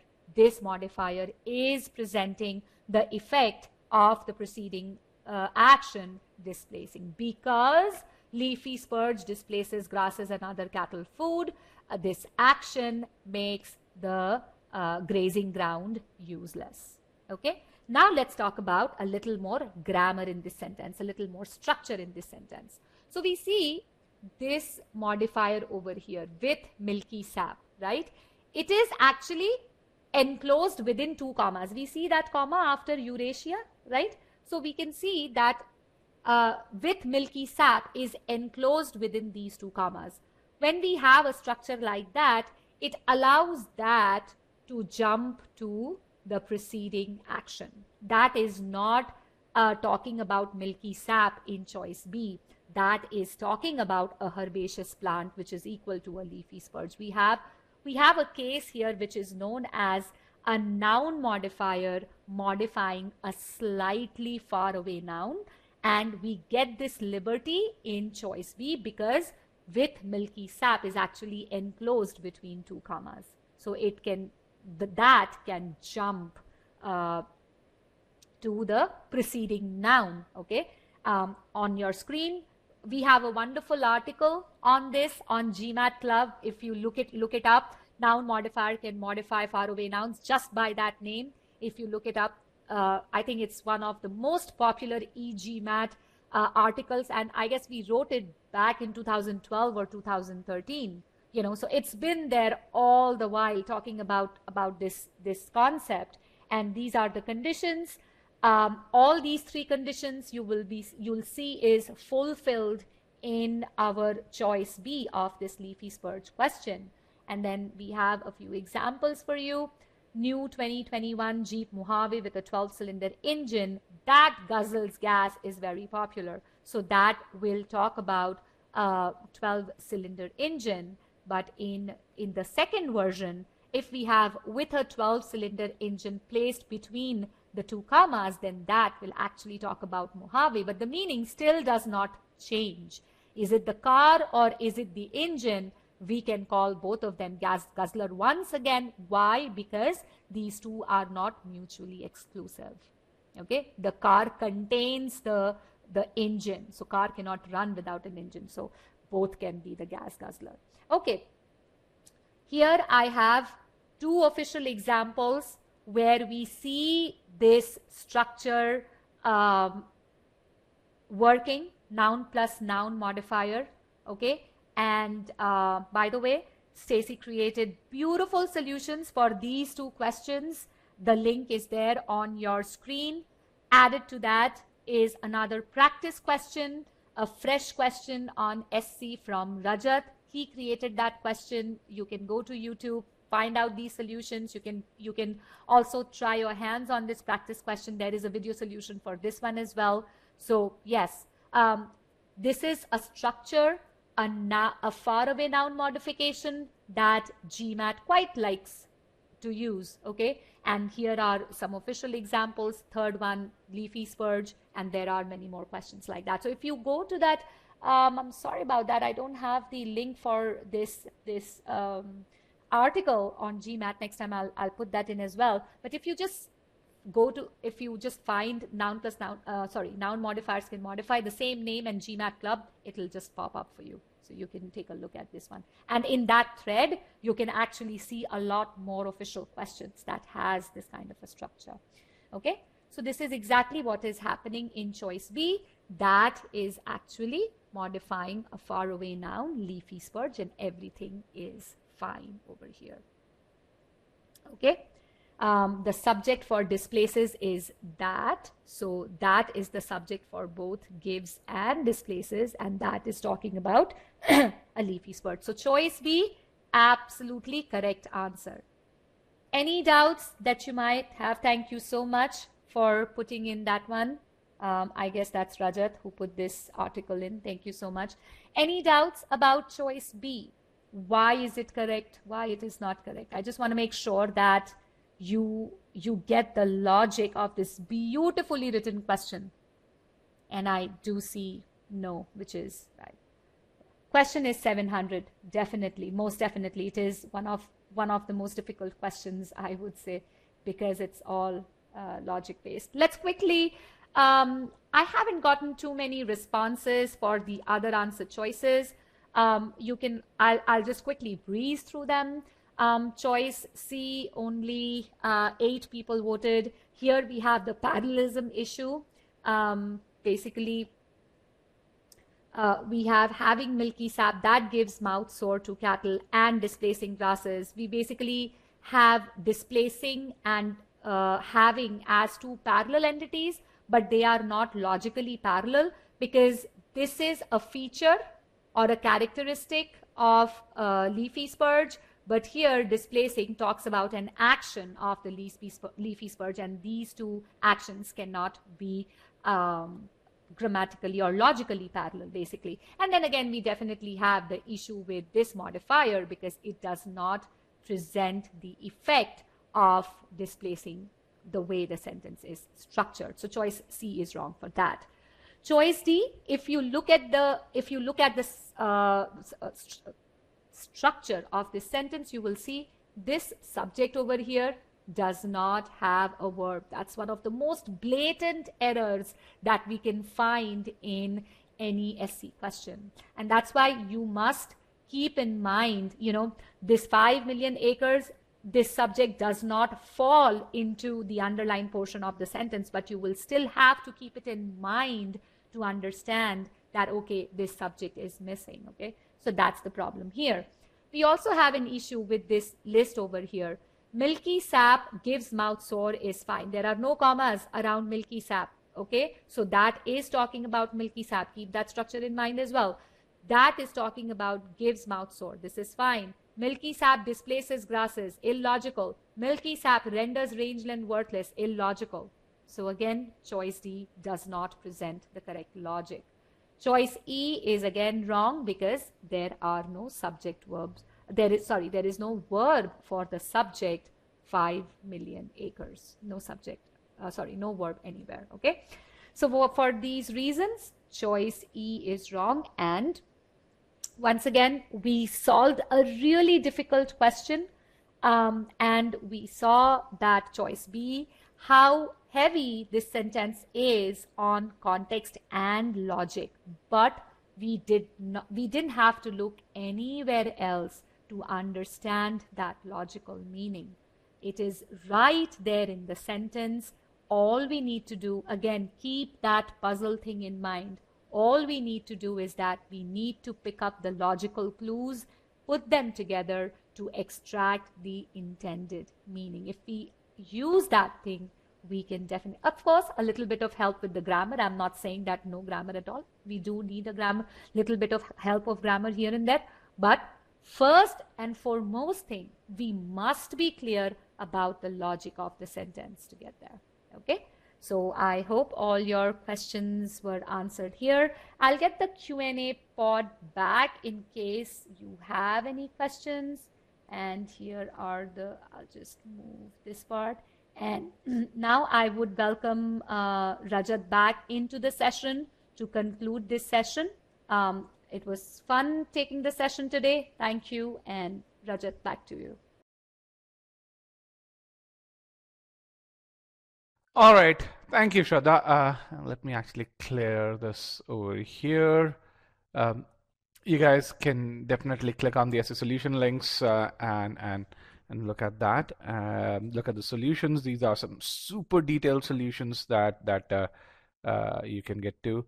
And Shraddha, if you can clear the poll questions, that way we can get the new question in the Q&A pod. That'd be wonderful. All right. With that, I'm going to just move this away. I think you guys have already done. Let's kind of get some feedback. What have you guys learned so far? I mean, this has been, you've been here for a couple of hours. And with regards to GMAT sentence correction, what are some of your big takeaways that you see here? Let's get those answers in the short answer pod over there. The presentation isn't over. I just want to understand where we are. Okay, what about the meaning-based approach? Meaning and logic trump everything else, okay? Meaning matter. Meaning actually is the center of everything. All right. All right, so that's wonderful. So how do we get the meaning? Compatibility reigns supreme. That's a word that I've not seen used for sentence correction, but okay, I get where you're coming from. That's good. Let's look at a few more responses. Break down complex sentences. How do you get meaning? Break down complex sentences. How do you break down those complex sentences? And the key to that is what's the key to breaking down complex sentences? Let's see if someone can get that. You've seen that happen. Shraddha has done this, so has Stacy, while solving the 4 questions or so that were there. Okay, we got aspects. What else? How did we find errors? Do you remember the strategic pausing and sentence structure? Yes, those are the things. That's how we go about finding errors.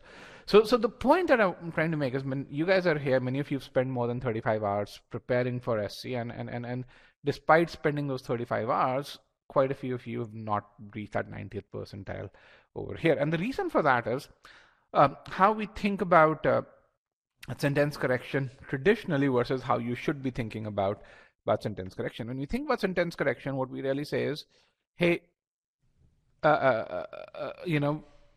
sentence correction is about those error types in subject verb, verbs, modifiers, pronouns, and so on and so forth. And then you look at these 7 or 8 error categories. Really, sentence correction is a game of sentence structures and meaning. If you think of it that way, you're going to find acing sentence correction is much more simple. It's much more easy. You don't have to worry about remembering a ton of rules.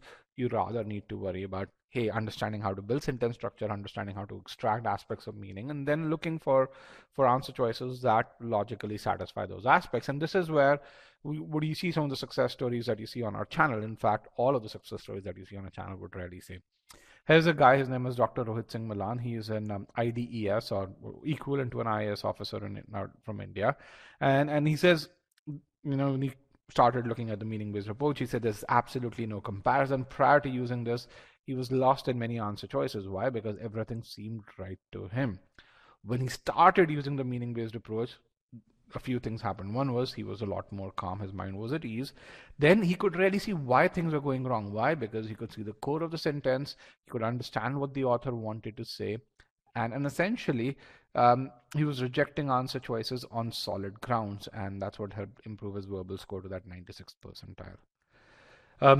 Again, another guy, this guy got into GSP Chicago as well as Columbia. He scored a 770. He says, meaning-based approach is a game changer. Why? Because hey, before meaning he was just learning grammar. This guy is a Chinese Canadian. He's done his schooling in Canada, and he's been working in the States for about upwards of 7 years or so. And so he said, when you get to that 700 level, grammar is not going to be the one that's going to be the difference. It's going to be meaning over there. You can actually watch his interview on one of the links above.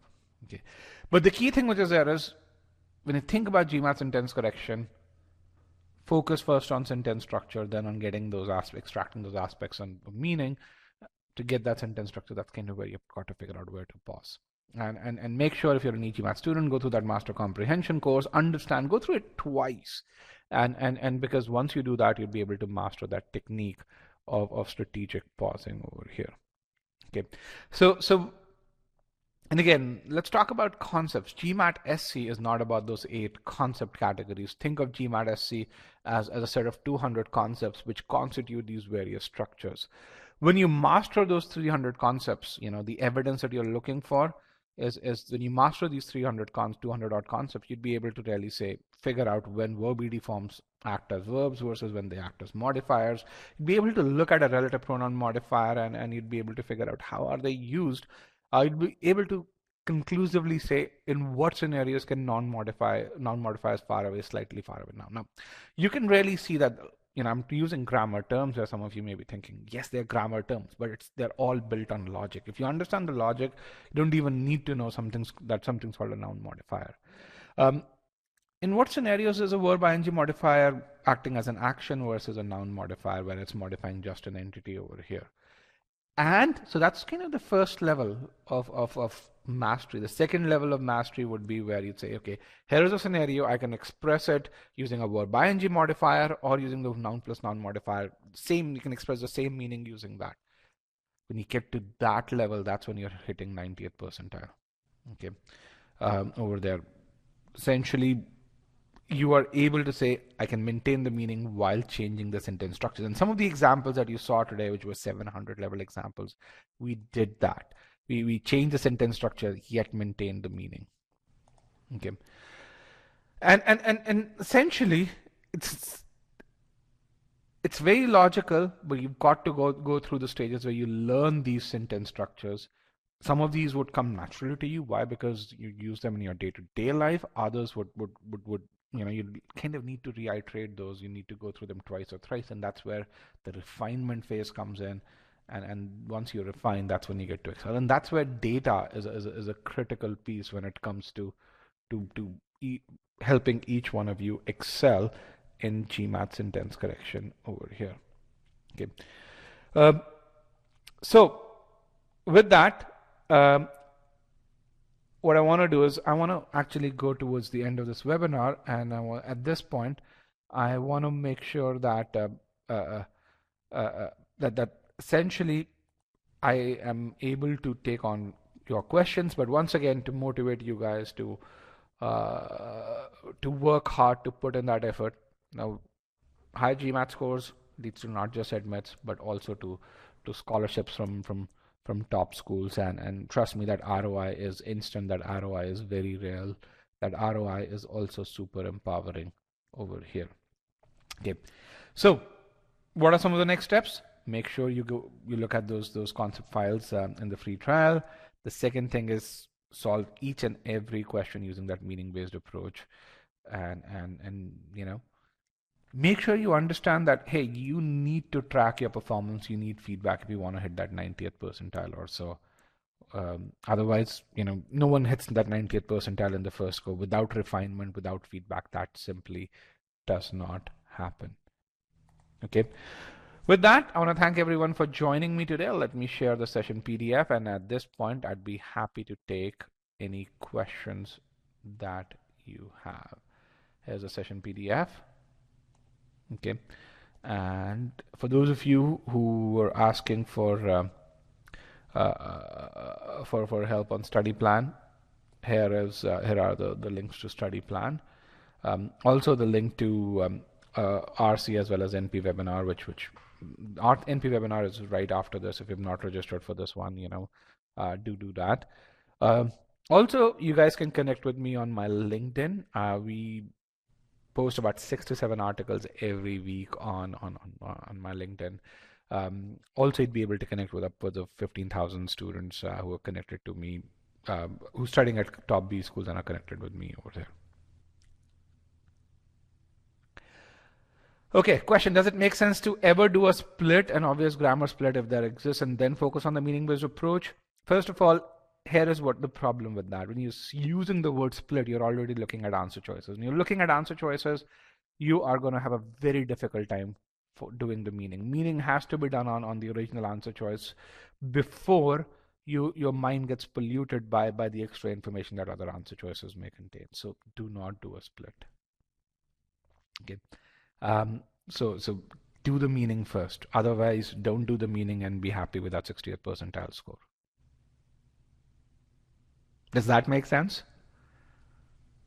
Remember, you're using a split. You're already looking at other answer choices. Don't do that.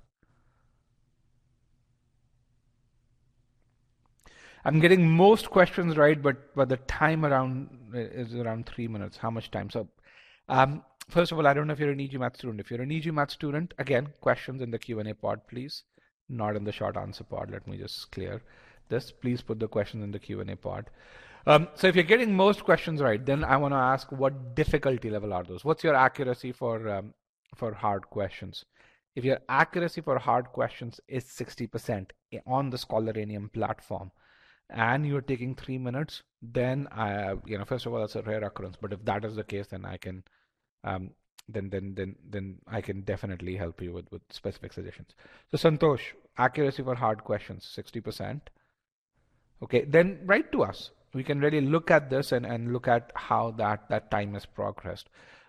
Essentially for you, you have to figure out at which step are you taking longer. Is it extracting the meaning?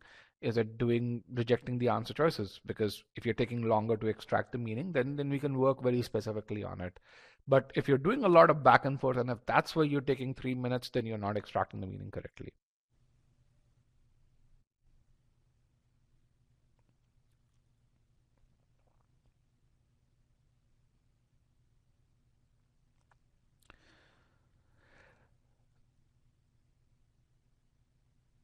Can you reset Scholarinium or Sigma X mocks? No, you can't. You cannot reset Scholarinium or Sigma X mocks. They are designed to be taken once. That's why we have thousands of questions there, guys.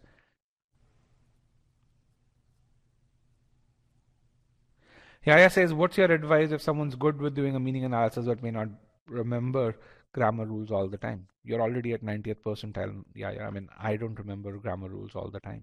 But I'm excellent with meaning analysis and I can hit 90th percentile any day and sentence correction. So when you say so, if you're good with meaning analysis, make sure you basically focus on the complete sentence, not just the underlined portion. B, you're able to extract all aspects of meaning as were outlined in this session. And C part is really important. While selecting an answer choice, you're validating that all aspects flow through to the correct answer. So yes. Do you need to remember grammar rules all the time? No, you don't. You'd still hit the 90th percentile. If you want to hit the 99th percentile, that's a very different thing. But 90th percentile, no, you don't.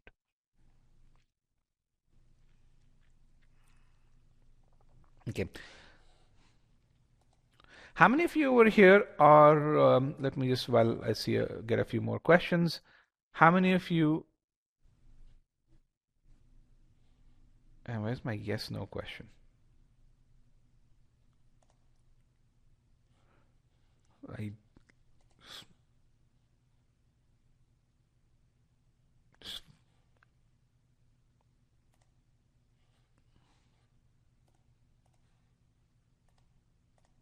Forgive me, guys.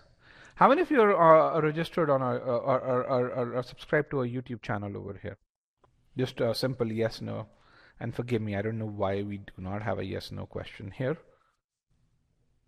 All right. If you're not, do that. You post at least 2 successful interviews every week. And the nice thing about this is, you see someone who succeeded. It's a huge source of motivation. Will I do more contests on YouTube? You want me to? All right. It's just when I read, sometimes I get some mental space. I end up creating questions, and I love posting them on YouTube. And then Shraddha and Stacey are kind enough to create solutions for those. Right now, I'm just completely into the next generation of Scholarinium, which we are towards the last phase, and so I'm not getting that mental space. But yes, I love to create questions, and I'd love to post questions on YouTube. Yeah. So. All right. So if you're not registered to on our YouTube channel, do that. You'd see that. And I can do more contests on YouTube. Yes. By the way, you'd see, for those of you who are e-GMAT students, you should see about another 40 to 45 questions, new questions being posted on added to Scholarinium, and then I think the following week we'll probably add another 50 questions. So we'll be increasing the question count in Scholarinium by about 100 questions or so. So these are bonus questions. A good percentage of them will be with video solutions as well. Okay. All right, guys, with that, if there are no other questions, then I want to thank you guys for joining me today. It was a pleasure hosting you guys.